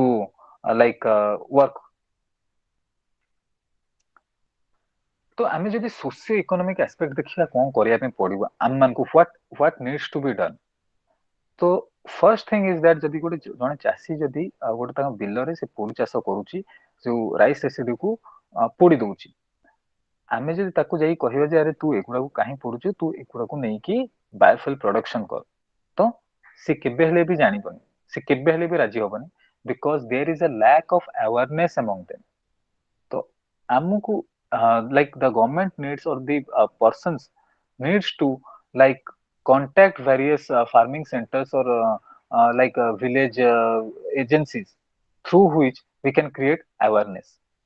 ସେମାନେ ଜାଣିବା ଦରକାର ଯେ biofuel କଣ ଆଉ ତା ଦ୍ୱାରା ତାଙ୍କୁ କଣ ବେନିଫିଟ ମିଳି ପାରିବ economic support government should supply माने गवर्नमेंट को एक्चुअली दरकार जे बायोफ्यूल इंडस्ट्री रे जे जदी आसिकी पाद रखिया पे चाहूतबो बा भितर को आसिया पे चाहूतबो so the government should supply some subsidy or some like loans with very low interest or almost no interest तो इकोनॉमिक सपोर्ट गवर्नमेंट तरफ बहुत दरकार काहे ना बायोफ्यूल इंडस्ट्री ता एंती छोटकाटिया किछि इंडस्ट्री नुहे we need to invest more and more into this तो एति पई for that we need support from the government minimize transportation cost तो बहुत टाइम रे कोन होय कि जो क्रॉपिंग एरिया आ बायोफ्यूल प्रोडक्शन यूनिट बहुत दूर दूर जगह रे थिबो तो सेटा हला माने कोन होची ट्रांसपोर्टेशन रे बहुत खर्च हो जाए जो क्रॉपिंग एरिया रु जो बायोमास नै कि जिबा नहीं कि ताकू आउ गोटे जगह बहुत दूर जगह जाइए अनलोड करवा से ट्रांसपोर्टेशन बहुत खर्च हुए सो आम एमती कर जो जगह क्रॉपिंग एरिया अच्छी से पाखे जब बायोफ्यूल यूनिट सेटअप है आम ट्रांसपोर्टेशन कॉस्ट को मिनिमाइज कर मिनिमाइज कंपटीशन फॉर क्रॉपलैंड्स तो आम से जगह भी एबे जेतिकी एरिया रे क्रॉपिंग होउची क्रॉपलैंड्स जोड़ा एडिबल क्रॉप्स जो ग्रो होउची आम से जगह बायोफ्यूल इंडस्ट्री चेष्टा करिया जे से जगह ग्रो न करिया से जगह सेटअप न करिया तो कौन हम कि गोटे जो इंडस्ट्री आ क्रॉपिंग लैंड भितर कंपटीशन हबनी आ प्रोडक्शन कॉस्ट को हमको जहाँ भी मिनिमाइज करने पड़ो जमी मुझे कहते वेरियस पैरामीटर्स देखिकी सबू रेगुलेट करने पड़ो से रिसर्च चलती जमी आमर एबे जदि सपोज बायोफ्यूल जदि गोटे लिटर पूरा प्योर बायोफ्यूल बिक्री है इट विल बी अराउंड 600 और 800 rupees per litre so that should come to 100 rupees at least बा 150 एटलिस्ट कहीं एबे recently we were like giving 120 rupees or 110 rupees a liter of petrol तो सेटा आमे रिड्यूस करके आनी परिबा वी कैन लाइक 150 हेले भी लोक देबा में राजी हेई परिबे सो ये जो प्रोडक्शन कॉस्ट को मिनिमाइज करबे पड़ियो ता पे कोन दरकार हमको we need more and more research so as to develop the process of biofuel production so this was it the presentation तो आशा करुच्ची आपको एटा भल लगी तो कहार जदि किसी प्रश्न थिबो if someone is having any queries they can ask thank you Pratyush आपनकर ए टॉक पई एबे मो रिक्वेस्ट करी आपन जदि किसी प्रश्न अछि आपन माने अनम्यूट करके निजर क्वेश्चन रख परिबे Pratyush Prabhu, good morning. And really, we are grateful. Kete Sundar, you have presented not only, you gave a very 360-degree view of the total system, starting from the pollution problem to the solution. I've got some few, my question will be a bit longer and will be in 4 to 5 sub questions. Just please bear with me, have some patience and hear it. Yeah, sure. First point is almost 20 years before we started even in Odisha and Andhra Pradesh our state nodal agencies like OREDA, they started this fuel biomass plants tenders and all those things, but economically they could not succeed because once they invested, what happened, we never had a smaller or a lower capacity plants. They had to be very big plants. So they needed in 40 to 50 or more tons per day biomasses. So once after 2 or 3 months, we exhausted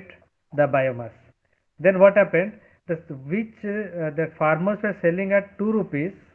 The stubs, जो छण आमे जोटा कहउछंती छण कोन एगुडा आउ त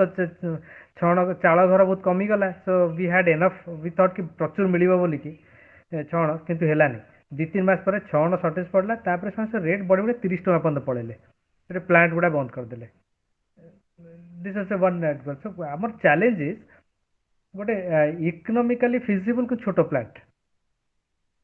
हेला को feasible होउनी तो से जो प्रोसेस टा केमती कोन करा जिवो जेमती टेरी रो गोटे सांगो गोटे से हमर एटी तार गोटे फार्म रे से बसी छी समथिंग अराउंड 8 किलोवाट कैपेसिटी रो जो तार फार्म जो ट्विग्स स्मॉल ट्विग्स एगुड़ा सस्ता चॉपिंग करके से माने एनोरेबिक बर्निंग करूछंती हाइड्रोजन बाहर करके इंजन चलाउछि they are getting around 6 to 7 kilowatt is a very small plant छोटिया 10 by 10 रो कि 10 by 15 रूम भीतर टोटल प्लांट है very small one he didn't spend much also. So similarly जो बायोमास को प्रोसेसिंग करे पे I understand there is a lot of processes involve तो तार छोटो कैपेसिटी पे ई की काम करूछंती कि से मो नॉलेज नै जदी अछि आपन टिके शेयर करले भलो होंता गोटे हाँ नहीं जो ए बायोमास रो जो होची माने प्रोडक्शन ताकू केमती माने हमें कम करि परिबा माने जेंति छोटो यूनिट रे आपन कहउछन जेंति माने प्रोडक्शन अधिका ही परथुओ exactly that is very much important because आपण जेंति कहिले जो बड़ प्लांट गोटे जगह सेटअप हैला बा बहुत बड़ यूनिट सेटअप हैला तो गोटे टाइम आसीबो जे आपण सेतिके बायोमास न पाइबेनी एंड से जारे जदि आपण फॉरेन कंट्रीज रे कंपेयर करिवे जदि आपण देखंतु यूएसए रे हो बा आपण कनाडा रे हो जोड की बायोफ्यूल बहुत माने स्ट्रांगली माने एटा बहुत हाई रेट रे माने प्रोडक्शन चालू छि से माने बेसी सपोर्ट करछंती सो ओवर देयर से माने कोन करछंती गवर्नमेंट पूरा पूरी सपोर्ट करछि ए जो इंडस्ट्री गुडा को बट हमर एठी सेटा पॉसिबल नहे the government neither this government neither any government will support for this providing funding तो जदि फंडिंग न रहउची हम पाखे बायोमास न रहउची आमे कोन करिया तो ता ऊपर रिसर्च चालुची जेमति कि मु जानि अनुसार आपण जदि जानथिबे अछंती डॉक्टर अशोक पांडे सी होचंती आपणकर Indian institute of toxicology research रो प्रिंसिपल साइंटिस्ट तो भी बायो रिसोर्स टेक्नोलॉजी बोली गोटे एल्सेवियर जर्नल अछि तो सी तारो भी एडिटर इन चीफ तो सी जनरली ई फील्ड रे काम करचंती आ तांकर बायोफ्यूल्स आ बायो एनर्जी रो होची स्पेशलाइजेशन तो से माने सी एबे करूचन धीरे धीरे but still then somewhere like in India हम मु जहा जानि अनुसार हमें बहुत पछरे अछु तो रिसर्च हमर सेटा ही दरकार बिकॉज बायो हाइड्रोजन प्रोडक्शन ता बहुत इजी मु जहा देखि छी अन्य जो कॉन्फ्रेंस से जाई छी मु देखि छी जे से माने इवन कि सोलर पैनल यूज करके वाटर रो बायो हाइड्रोजन प्रोडक्शन हे जाउची but in case of biomass रे जो एते गुडा सब्सिक्वेंट स्टेप होउची जो तुर की हमर प्रोडक्शन एफिशिएंसी ता हैम्पर होउची आ कॉस्ट ऑफ प्रोडक्शन बहुत बढ़ी जाउची तो सेटा नै कि रिसर्च चालू छी बट स्टिल देयर एते पन तो गुटे there is no open direction आपण कहि परिबेनी जे हां हमें एबे एटा कर देले यार माने एटा हे जाय परिया थैंक यू सर नाउ छी डॉक्टर अशोक पांडे नै कि अशोक पांडे थैंक यू देखिए हम खोजा खोजी टे कर देखि हे परला जदि माने per day 2 ton to 10 ton per day रो जदि होता है इकोनॉमिकली वायबल जदि हे जाता ताले कोन माने इंस्टेड ऑफ गोटे स्टेट रे गोटे दिटा प्लांट प्रति ब्लॉक रे कि प्रति सप्ताह के गोटे लाग गले ट्रांसपोर्टेशन आज नबा आनिबा झमेला एतोडा समय चासी गोटे चाष करबन ताको बोई बोई का निकि जाउथबो आगे सेना तेटा प्रैक्टिकली पॉसिबल होनी दे सेठी निया लगे दिया फील्ड निया लगे दिया एटा हो अच्छा दिल्ली रे बर्तमान जोटा हमर तार गवर्नमेंट से माने पूसा रो हेल्प नै कि हमर से पुराना प्रोसेस बैक्टीरिया बेसन आ मोलास दीटार सॉल्यूशन ता सेठी स्प्रे करी कि ताको डिकंपोज करछन that's a very good idea जदि हम बायोमास और समथिंग पाउना बायोफ्यूल पाउना किंतु गोटे सेटा एमिकेबल फर्टिलाइजर कन्वर्ट है कि फील्ड रे सरी तो साइट रे फील्ड रे प्लांट ला ही गला तो नो ट्रांसपोर्टेशन आ ये नहीं झमेला नहीं किछि नहीं सेटा अछि तो ता ऊपर सेटा इज इट सने केते दूर सक्सेसफुल हेलानी सेटा तो सॉल्यूशन ता मु जानि छी ये प्रपोजल स्टेज रे बा गत वर्ष किछि करिसंती प्रैक्टिकली जदि ही चांदा तले सब आडे तो एटा करा जाय पारंता हां प्रैक्टिकली सर एत बंद सेटा माने एप्लीकेबल हेइन तो ता अगर तो मते लागुची तांको बहुत किछि माने दरकार आगे कोंतु गत वर्ष से माने जरा करथे साने दे आर क्लेमिंग कि एते सक्सेसफुल हेछि बोली कि जे वर्ष तक 10 टाइम्स तक बढ़ौचंती जो area coverage area spray area ता आगे बोले कहउचंती किंतु जाने सेटा को हमर गुडा हमर जो यूनिवर्सिटी कैंपस एट देखिए गोटे गोटे जगह रे सुखिला पत्र सब ताकू ओळे ओळे का गदेई चंती माने ट्रक्स गोटे जगह रे केतो निया लागि जे केतो कोन होची those also can be converted instead of physics से देखिए पूरा विराट पहाड़ वाला गदा आइछि से दोज कैन बी यूज्ड अच्छा आउटे आपन को नॉलेज थिबो बटन एमसीएल बोली गोटे से मे बी से अशोक पांडे प्राइम लेट मी सी से कहउछन बटन ताको इकोनॉमिकली वायबल करिया पे ताको एलिफेंट ग्रास जेंति हम अलगे एटा को हम इनपुट हमर सोर्स हिसाब रे नउचंती से एलिफेंट ग्रास ताको सोर्स हिसाब रे नै कि से पॉपुलैरिटी प्रति गां रे एटलीस्ट दिन को 2 टन रे बाहरिबो 25 टा गां रो 50 टन बाहरिबो तो गोटे ब्लॉक रे गोटे प्लांट तो ऑलरेडी स्टार्टेड कोरापुट रे को टाइप एग्रीमेंट सब कॉलेनी सब तो एगुडा एज सच ता ऊपर तो बहुत डाउट अछि ए सब वेंचर्स गुडा को प्रैक्टिकली सक्सेसफुल होवा पे जो ସେଇଟା ସାର୍ ଆଉ ଗୋଟେ ଜିନିଷ ହଉଛି ଯେ ଏତେ ଏତେ ଆମାଉଣ୍ଟ ର ଯଦି ଗ୍ରାସ୍ ବି ଯଦି ସେମାନେ ପ୍ଲାଣ୍ଟ କଲେ ସେଇଟା ଆମକୁ ଦେଖିବା ପାଇଁ ପଡିବ ଯେ ସେମାନେ ଯେମିତି କ୍ରପିଂ ଏରିଆକୁ ଇଣ୍ଟରଫିୟର ନ କରନ୍ତୁ। ଏକ୍ଜାକ୍ଟଲି ସେଇ କଥାଟା ପଡିଛି ଯେ କ୍ରପି ଆମର ଫୁଡ ସିକ୍ୟୁରିଟି ପ୍ରୋବ୍ଲେମ ପୁଣି ଆସିବ। ଦୁଇରେ ସେଠି ସମସ୍ତ ଲୋକ ସେମାନେ ପ୍ରତି ଷ୍ଟେଜରେ ପ୍ରଫିଟେବିଲିଟି ବୋଲି ଦେଖଉଛନ୍ତି। ଲେଟ୍ ଅସ୍ ସି ପ୍ରାକ୍ଟିକାଲି କ'ଣ ହଉଛି ଏଇଟା ଯୋଉ ଏଲିଫେଣ୍ଟ ଗ୍ରାସ୍ ଏଗୁଡ଼ା ସବୁ ଯୋଉ କରିବାକୁ ଚାହୁଁଛନ୍ତି। ଆଜ୍ଞା ଫୋର୍ଥ କ୍ୱେଶ୍ଚନ୍ ଗୋଟେ ଅଛି ଯୋଉ ମାନେ this is first part of your talk. ଆପଣ ପ୍ରଥମ ଏକ୍ଜାକ୍ଟଲି ବାୟୋମାସ୍ ଉପରେ ନୁହଁ ଯୋଉ ପ୍ରୋବ୍ଲେମର ପାର୍ଟଟା ଇଲେକ୍ଟ୍ରୋଷ୍ଟାଟିକ୍ ପ୍ରେସିପିଟେସନ୍ ଦେଇକି ଆମେ ଯୋଉ ପାର୍ଟିକୁଲେଟ୍ ମ୍ୟାଟରକୁ ଯଦି ଟ୍ରାକ୍ କରୁଛନ୍ତି। I was thinking ମାନେ ମୋର ସବୁବେଳେ ଆଇଡିଆଟା ହଉଛି ଯେ ହାଉ ମାନେ smaller we can go and more numbers quantity ତାହେଲେ ପ୍ରତି ବତି ଖୁଣ୍ଟରେ वी कैन डिजाइन ଆମର ସୋଲାର ପ୍ୟାନେଲରୁ ନେଇକି ଯୋଉ ଭୋଲ୍ଟେଜ ଆସିଲା ତାକୁ ଆମେ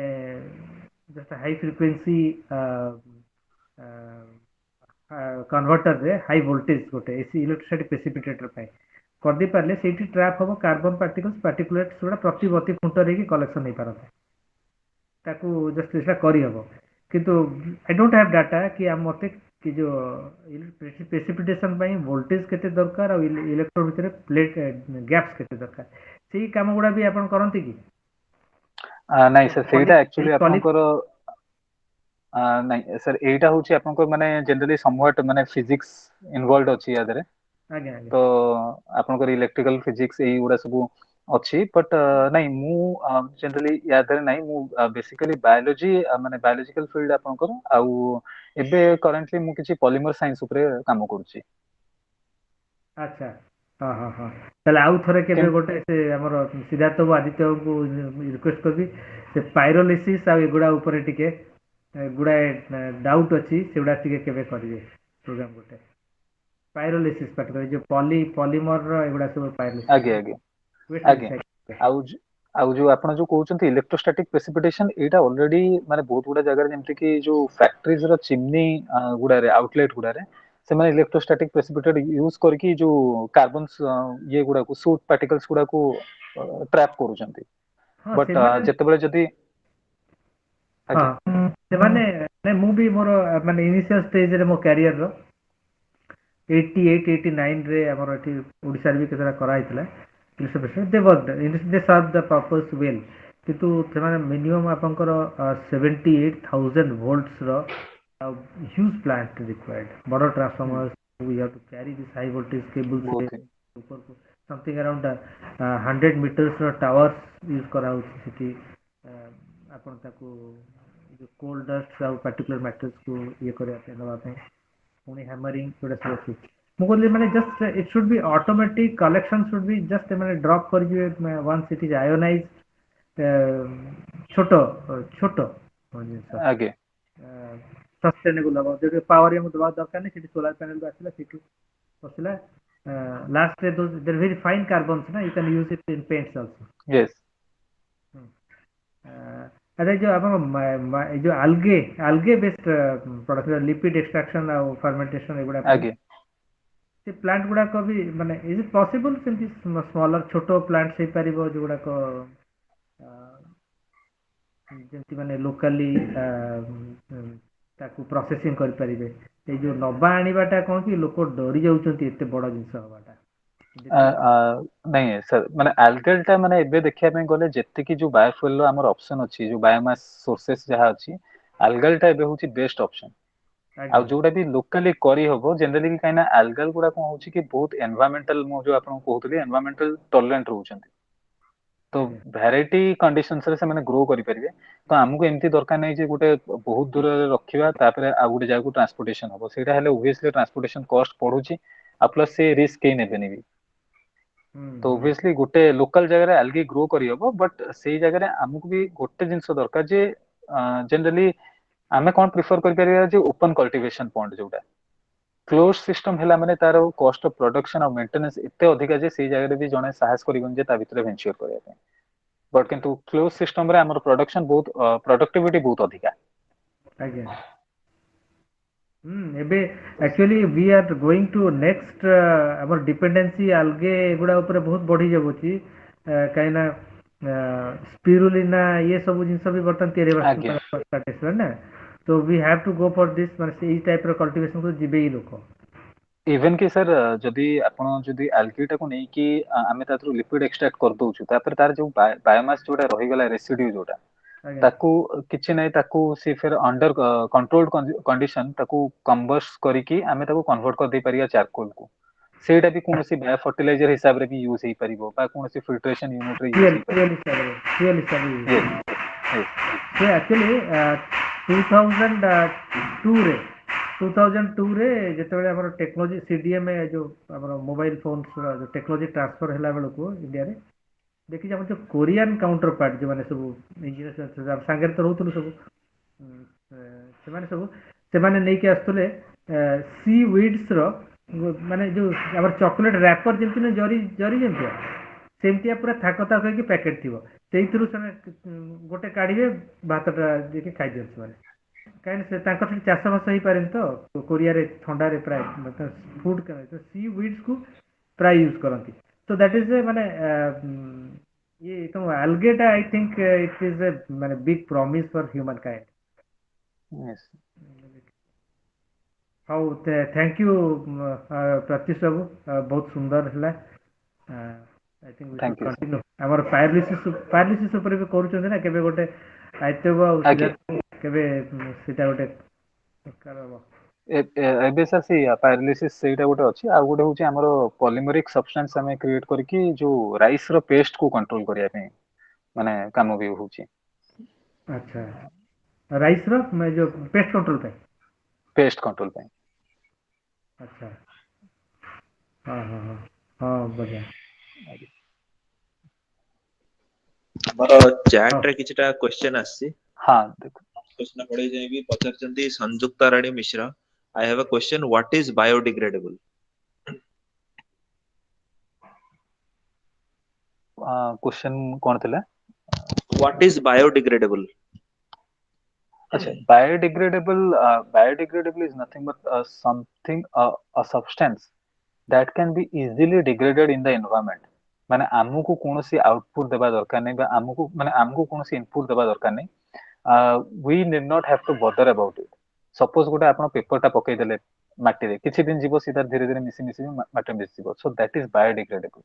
something that is made of organic substance बा बायो ओरिजिन बायोलॉजिकल ओरिजिन रो हेतिबो आ जोटा डिग्रेडेबल होतो so that is biodegradable संयुक्ता रानी मिश्रा से दुई तीन टे कमेंट दे आपण ऑनलाइन असंती आपण अनम्यूट करी मध्ये कथा ही परिबे स्पीकर को संगे गुड मॉर्निंग एवरीवन मो तो जहाँ टॉपिक रे देखिली माने एयर पोल्यूशन टा केमिति हमें बायो प्रोडक्ट द्वारा डिग्रेडेबल माने कमै परिबा से ऊपर डिस्कशन चलसी तो मोर मानिबार अछि जो large amount of vehicles different माने टेक्निक डेवलप होगा द्वारा लार्ज अमाउंट ऑफ गाड़ी व्हीकल्स मेट्रो एरिया रे बेसी चली थाए ता द्वारा हमरो कोन एटा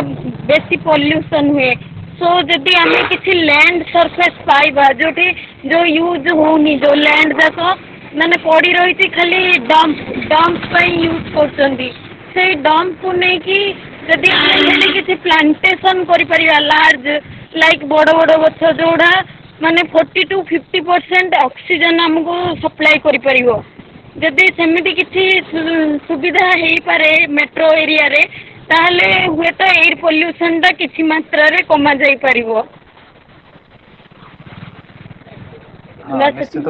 मैम थैंक यू आपण जोड़ा कहले सेटा निश्चित भाबे माने बहुत भलो सजेशन थिला जे लैंडफिल जोडी होउची बा डंपिंग एरिया जोडी रहउची सेही जगह हमें प्लांटेशन करि परिया किंतु सेटा भी हमको देखिया में पड़ो जे हम फिंगी दउचे प्लास्टिक जाको न फिंगी कि सेउडा को जदी हमें रीयूज करि परिबा किछि माने गमला टाइप रो बनै कि सेठे जदी हमें माटी संरक्षण करि कि प्लांटेशन करि परिया कि जदि गाड़ी जाको भी जो रस्ट गाड़ी जाको कौन होची हमें बिकी दउचे न बिकी कि जोड़ा अनयूज गाड़ी सेठी भी जदि माटी संरक्षण करि कि हमें गछ लगै परिबा ताहले हमर एनवायरनमेंट बहुत सुरक्षा रे रहिबो आगे जोटा आप कहले ठीक कहले किंतु जो आपनको डंपिंग एरिया रे भी सेमती आमे प्लांट लगेई परिया बट सेई जगह रे कोन हुए कि बहुत टाइम रे हमर गवर्नमेंट पॉलिसीज किछि अछि तो सेई गुडा हमकु आमे माने डायरेक्टली मे बी आपण जो सजेशन देले सेटा बहुत भलो सजेशन सेटा माने मु जम्मा भी कहबिनी जे भलो नुहे बोली बहुत बढ़िया सजेशन बट आमे जतले सेटा अप्रोच नै कि when we are going through the government policies तो जदि आपण एबे भाबि नियंतु आपनको जदि जणे कहइबो जे आपनको घर भितरे मु माने सजेस्ट आपनको कहबी मु कहबी जे आपनको घर भितरे आपनको आपण सेठू पळे आसंतु मु सेई जागा रे गोटे भलो डिजाइन रो गोटे माने नर्सरी खोलिबी तो आपण इमिडिएटली आपनको क्वेश्चन हबो जे मते जदि तमे घर बाहर करके नर्सरी रे सेठी बनेबो मु कोठ रहिबी तो सेम जिंस होची जतले जदि आपण डंपिंग यार्ड रे जदि ये करबे गवर्नमेंट रो इमिडिएट क्वेश्चन हबो जे आमर डंपिंग यार्ड टा ओबियसली डंपिंग यार्ड एबे सब रोहुची सिटी बाहर आड़ को रोहुची जेमति कि भुवनेश्वर रे चंदगा आड़ को रोहुची डंपिंग यार्ड जोटा कि मु भी भाबे जे गोटे टाइम रे मो मुंडे भी सेरा आसुतला जे चंदका भलिया एत्ते बढ़िया जगह एत्ते माने काम क्वाइट जगह सेई जगह रे ही डंपिंग यार्ड एमान को करियर थिला जगह मिलता बट किंतु हम पाखे किछि ऑप्शन नै आमे रिसाइक्लिंग करके किसी यूज करि परिबा जोटा कि माने रिक्रिस्टलाइजेशन टाइप रो जदि रीयूज करि परिबा ताहले भी बहुत बढ़िया माने एनवायरनमेंट हमर सुरक्षित रहइबो प्लस जो डंपिंग बेसी पोल्यूशन जो होची पोल्यूशन रेट ता कमी परिबो आगे सेटा ही होची जोटा कि हमर एते पंत इंडियन पॉलिसी सेटा नाही generally recycle reduce reuse triple R policy जोटा कि बाहर कंट्री रे बहुत होची इवन कि हमर ई वेस्ट जोडा रोची माने आपण देखिनंतु लैपटॉप हो बा माने पुराना किछि इलेक्ट्रॉनिक्स जिंस हो जहा हो आमे कोन करछु सेगुडा को माने सेगुडा जेतल वेस्ट हे जाउची दोज आर बीइंग एक्सपोर्टेड बाहर कंट्री को सेटा दे दिया होची से माने कम रेट रे ताको किनि कि नै कि से माने रिसाइकल करचंती रीयूज करचंती रिसाइकल करचंती जोटा कि हमर एठी सेई येटा नाही सेई जो पर्टिकुलर सेई टाइप रो एनवायरनमेंट हमर नाही जोटा कि हमको निजे डेवलप करिया पे पड़िबो हां ऐसे इंपोर्ट एक्सपोर्ट न करे कि हम जिंस हम निजे रिक्रिस्टलाइजेशन करले बहुत बढ़िया हिता दैट सेई जिंस पे ही आपनकर जापान हो बा चाइना हो से माने बहुत अधिक एडवांस्ड होचंती यस सर अच्छा thank you just can I just add to Sanjukta madam's the point गोटे मिनिट जस्ट खाली सर हाँ आपन पॉइंट गोटे आपन कहले जो आमर रिसाइक्लिंग ऑफ जो वेस्ट बढ़िया जिनस किंतु अन्य आड़े हूँ आम नबार गोटे मूल कारण हूँ कि आमर प्रति परिवार रे से कॉन्शियसनेसटा नहीं जोटी कि आम बायोडिग्रेडेबल और अनडिग्रेडेबल वेस्ट को सेपरेट करके रखिया पे सब गोटे डस्टबिन पकाउछंती गोटे प्रति घर रु प्रति महल्ला रु प्रति सिटी रे से सब गोळे गांटिया होके जाउची it is too difficult to separate गोटे प्लास्टिक जरीटा आ से खाद्य जिनिस रे बंधा बंधी की पड़तियो मूर्तिका संरक्षण कर गछ भी लगे पारिबा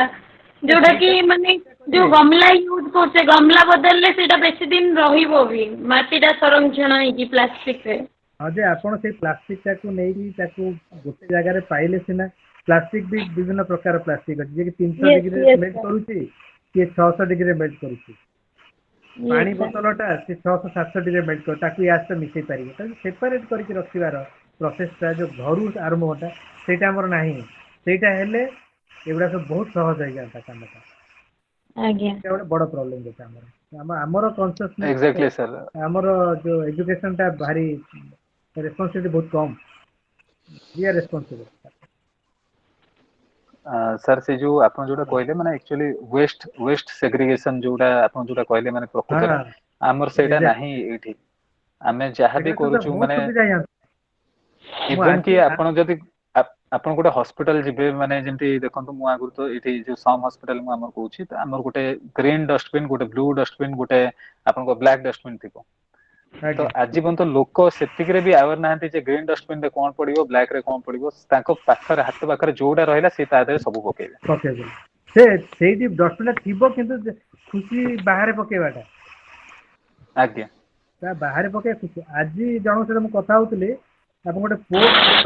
ସେମାନେ ସିପ୍ ଯୋଉଗୁଡାକ ଆସନ୍ତି ବାହାରେ ତ ସମୁଦ୍ରରେ ତ ଡମ୍ପ କରିପାରିବେନି ୱେଷ୍ଟ ଗୁଡାକ, ସେମାନେ ଆସି ଏଠି ଆଜ୍ଞା କିନ୍ତୁ ନିୟମ ଏମିତି ଅଛି, they have to separate it, sludge oil, ଆମର ଯୋଉ ଫୁଡ୍ ୱେଷ୍ଟ, ତାପରେ ଯୋଉ ପ୍ଲାଷ୍ଟିକ, ସେମାନେ ଅଲଗା ଅଲଗା କରୁଛନ୍ତି ସେମାନେ। ଆମର ଇଣ୍ଡିଆନ ସିପ୍ ଗୁଡାକ ସେ ମିଶେଇ ମାସିକି ଦେଇ ଦଉଛନ୍ତି। ଏଇ କନସେପ୍ଟ ଆମରି ଭିତରେ ପ୍ରୋବ୍ଲେମ ଅଛି। ଆଜ୍ଞା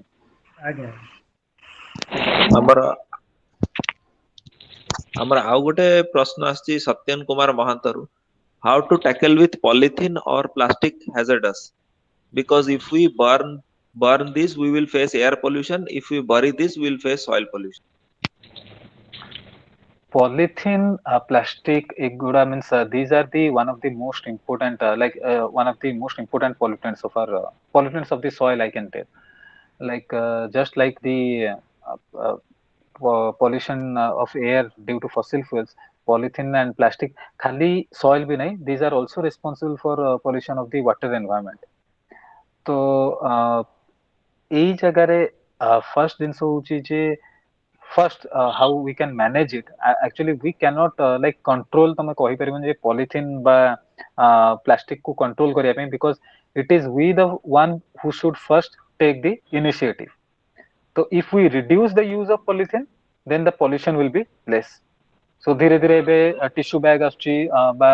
ଅଲଗା କିଛି bag ଯୋଉ ଆସୁଛି ଯୋଉଗୁଡା କି ଆମେ cloth bag ଆସୁଛି ଯୋଉଟା କି use କରିପାରୁଛୁ, but still then now also we are depending upon polythene. Market କୁ ଯାଇ ଯଦି ମାନେ ସପୋଜ ଜଣେ ଗଲା, ସେ ଯାଇକି 2 କିଲୋ ବା 1 କିଲୋର ଭେଜିଟେବଲ ଆଣିବ, ସେ ଜମା କେବେ ବି ଟିସୁ ବ୍ୟାଗ କହିବ ନାଇଁ ନାଇଁ ଏଗୁଡା କାମ ଦବନି, ଛିଣ୍ଡି ଯିବ, so polythene is better. But ସେଇ ଜିନିଷରେ ଆକ୍ଚୁଆଲି କଣ ହଉଛି କି ଇଭନ କି ମୋର ବି ସେଇ ଜିନିଷ ଅଛି ଯେ ଟିସୁ ବ୍ୟାଗରେ ହଁ ସେଇଟା ଧରିବନି, ବଟ୍ ହ୍ୱାଟ ଆଇ ଡୁ, ଯୋଉ କିଛି ପଲିଥିନ୍ ବି ମତେ ମିଳୁଛି ମୁଁ ତାକୁ ଆଣିକି ଘରେ ରଖିକି ଆଗେ ଆଇ କ୍ଲିନ୍ ଇଟ୍,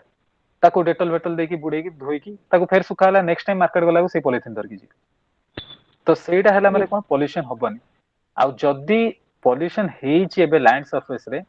ଆମେ ଗୋଟେ ହିଁ ଜିନିଷ, ଗୋଟେ ଟ୍ରାଡିସନାଲ ୱେ ହଉଛି ଯେ ତାକୁ ଲ୍ୟାଣ୍ଡ ଫିଲ୍ ରେ ୟୁଜ କରୁଛନ୍ତି, ବଟ୍ ଲ୍ୟାଣ୍ଡ ଫିଲ୍ ହେଲା ମାନେ ବହୁତ ପ୍ରୋବ୍ଲେମ ଏଇଟା ଯେ ପଲିଥିନ୍ ଟା ଯେତେବେଳେ ଟେମ୍ପରେଚର ଗୋଟେ ସଏଲ ତଳେ ଦବିକି ଟେମ୍ପରେଚର ରେ ବା କ୍ଲାଇମେଟିକ କଣ୍ଡିସନ ରେ କଣ ହୁଏ, ବହୁତ ତା ଦେହରୁ ହାର୍ମଫୁଲ କେମିକାଲ୍ସ ରିଲିଜ ହୁଏ।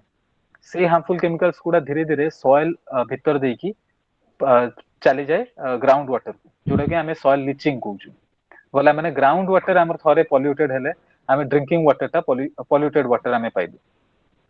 So landfill is not a solution. What we can do for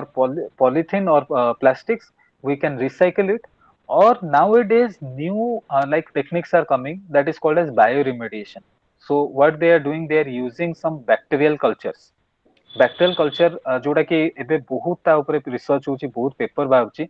तो बैक्टेरिया कल्चर को नेकी सेमाने कोन करछन प्लास्टिक रे दोछन, जो कि बैक्टेरिया गुडा सेमाने capable of degrading the plastic, they eat up the plastic, किंबा प्लास्टिक टा को सेमाने कन्वर्ट करके गोटे लोअर सॉल्युबल फॉर्म को कन्वर्ट कर दे, और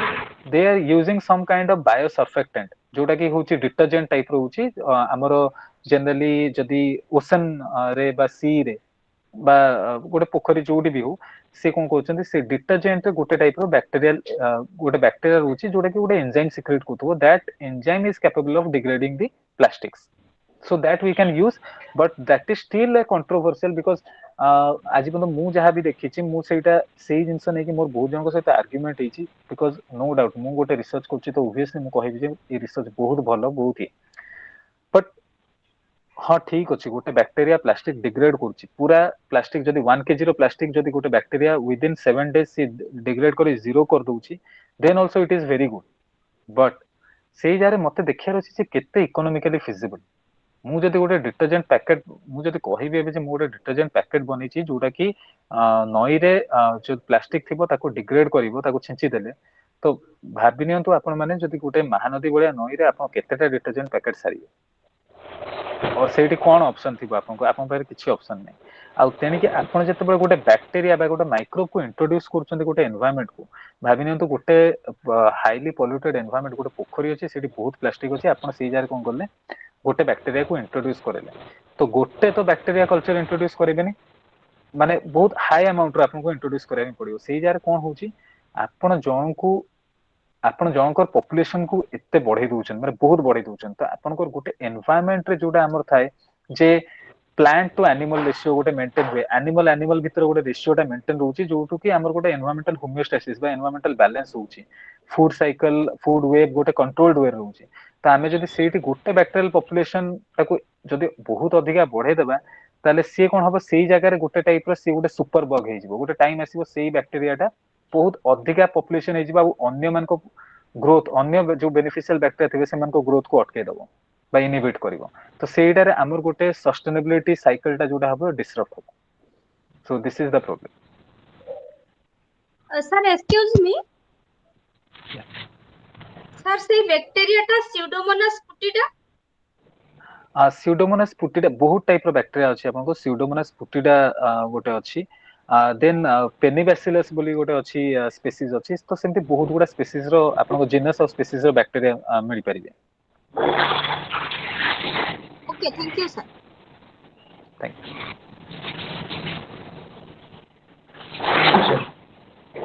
ଆଉ କାହାର ଯଦି କିଛି ପ୍ରଶ୍ନ ଅଛି ଆମେ ଅନମ୍ୟୁଟ କରିକି ମଧ୍ୟ ପଚାରି ପାରିବେ सर मु गोटे प्रोजेक्ट करिथिली थरे प्राक्टिकली केते संभव कहि पारुनी किंतु गोटे स्लरी बनै की माटी प्लास्टिक्स भंगा प्लास्टिक्स पॉलिथीन सब स्लरी माटी सहित पानी देकी स्लरी बनै की ताको बहुत हीट रे बहुत टेम्परेचर रे हीट करिकी तापरे स्यूडोमोनास पुटिडा देकी हमें ताको भाबिथिलु डिग्रेडेशन करिवा बोली एटा प्रैक्टिकली संभव हेलानी जेहेतु हमें स्टोव रे करूचु किंतु एटा ब्लास्ट फर्नेस की कोथरे कले एटा संभव हबो निश्चय भाबुची हाँ निश्चय हेई परिबो बट सेही जगह रे आपन को देखियार अछि जे आपन जदी गोटे ब्लास्ट फर्नेस रे प्लास्टिक को मेल्ट करिया पे सेति के टेम्परेचर यूज करूचंती तो आपन को एई प्रोसेस रे एनर्जी जोटा कंजप्शन होउची तार कॉस्टिंग केते आसुची आपण प्लास्टिक टाको गोटे जगह रु उठै के रिसाइकल करियार कॉस्टिंग आ आपण ताको पूरा डिग्रेड करियार कॉस्टिंग काने गोटे बैक्टीरिया सी तो इमीडिएटली गोटे दिन रे गोटे प्लास्टिक बोतल टाको खाइ जिवनी तो इट टेक सम टाइम आ प्लस से जो बैक्टीरिया आपण यूज करछन केते कंसंट्रेशन रे यूज करछन कोन करछन काहे ना सेटा आपण कोन गोटे जगह रे लैब स्केल रे करछन जेते फील्ड स्केल रे गोटे बड़ माने पडिया रे पूरा प्लास्टिक पोल्यूशन हेतिबो तो सेही जारे आपण केमती यूज करिवे जोटी कि एनवायरमेंटल अदर आउ किछि पोल्यूशन न होतु सेगुडा सब हमर we have to consider sir बिना हीट रे केवल बैक्टीरिया देकी करी हबो हबो खाली बैक्टीरिया देकी करी हबो बट ता देरे टिके टाइम टेकिंग प्रोसेस रहइबो से टाइम टेकिंग हां आमे एटा हीट देकी 3 मास रखितिलु टाइमिंग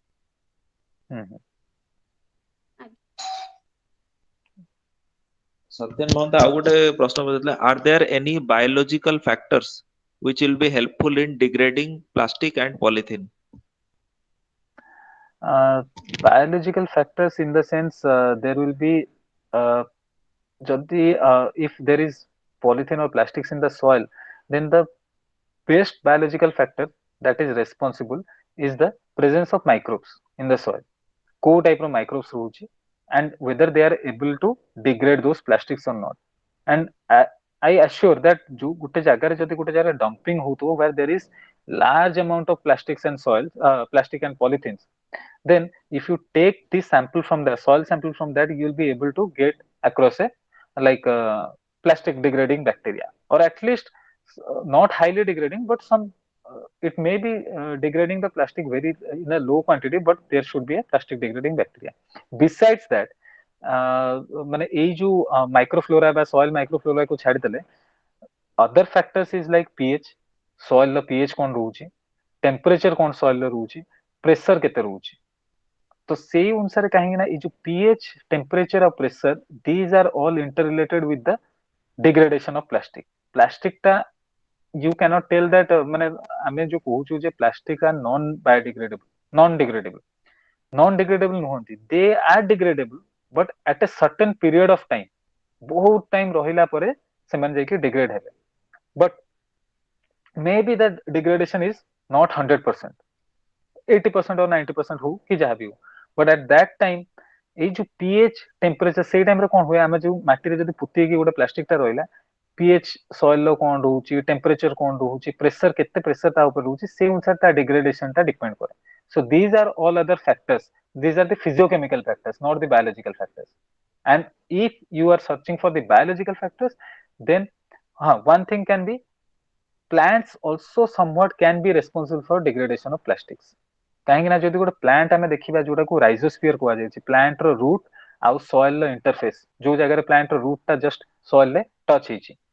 ସେଇ ଜାଗାରେ ବହୁତ ଗୁଡା ମାଇକ୍ରୋବ୍ସ ଥାନ୍ତି ଆଉ ଇଭନ କି ପ୍ଲାଣ୍ଟ ର ଯୋଉ ରୁଟ ଥାଏ ତା ଦେହରୁ ବହୁତ ଗୁଡା କେମିକାଲ ଏକ୍ସୁଡେଟ ବାହାରେ in the form of organic acid କାହିଁକି because plant release those acid that helps in binding to the important nutrients जो कि न्यूट्रिएंट गुड़ा बाइंड करके ସେମାନେ प्लांट अपटेक करिए तो एई जो ऑर्गेनिक एसिड रिलीज कला जदि प्लास्टिक्स थिबे प्लास्टिक सहित ସେମାନେ ये कि प्लास्टिक को डिग्रेड करियारे हेल्प करिए तो समहाउ कंप्लीट डिग्रेडेशन न होई पारे बट किछि अमाउंट रे डिग्रेडेशन हेई परिबो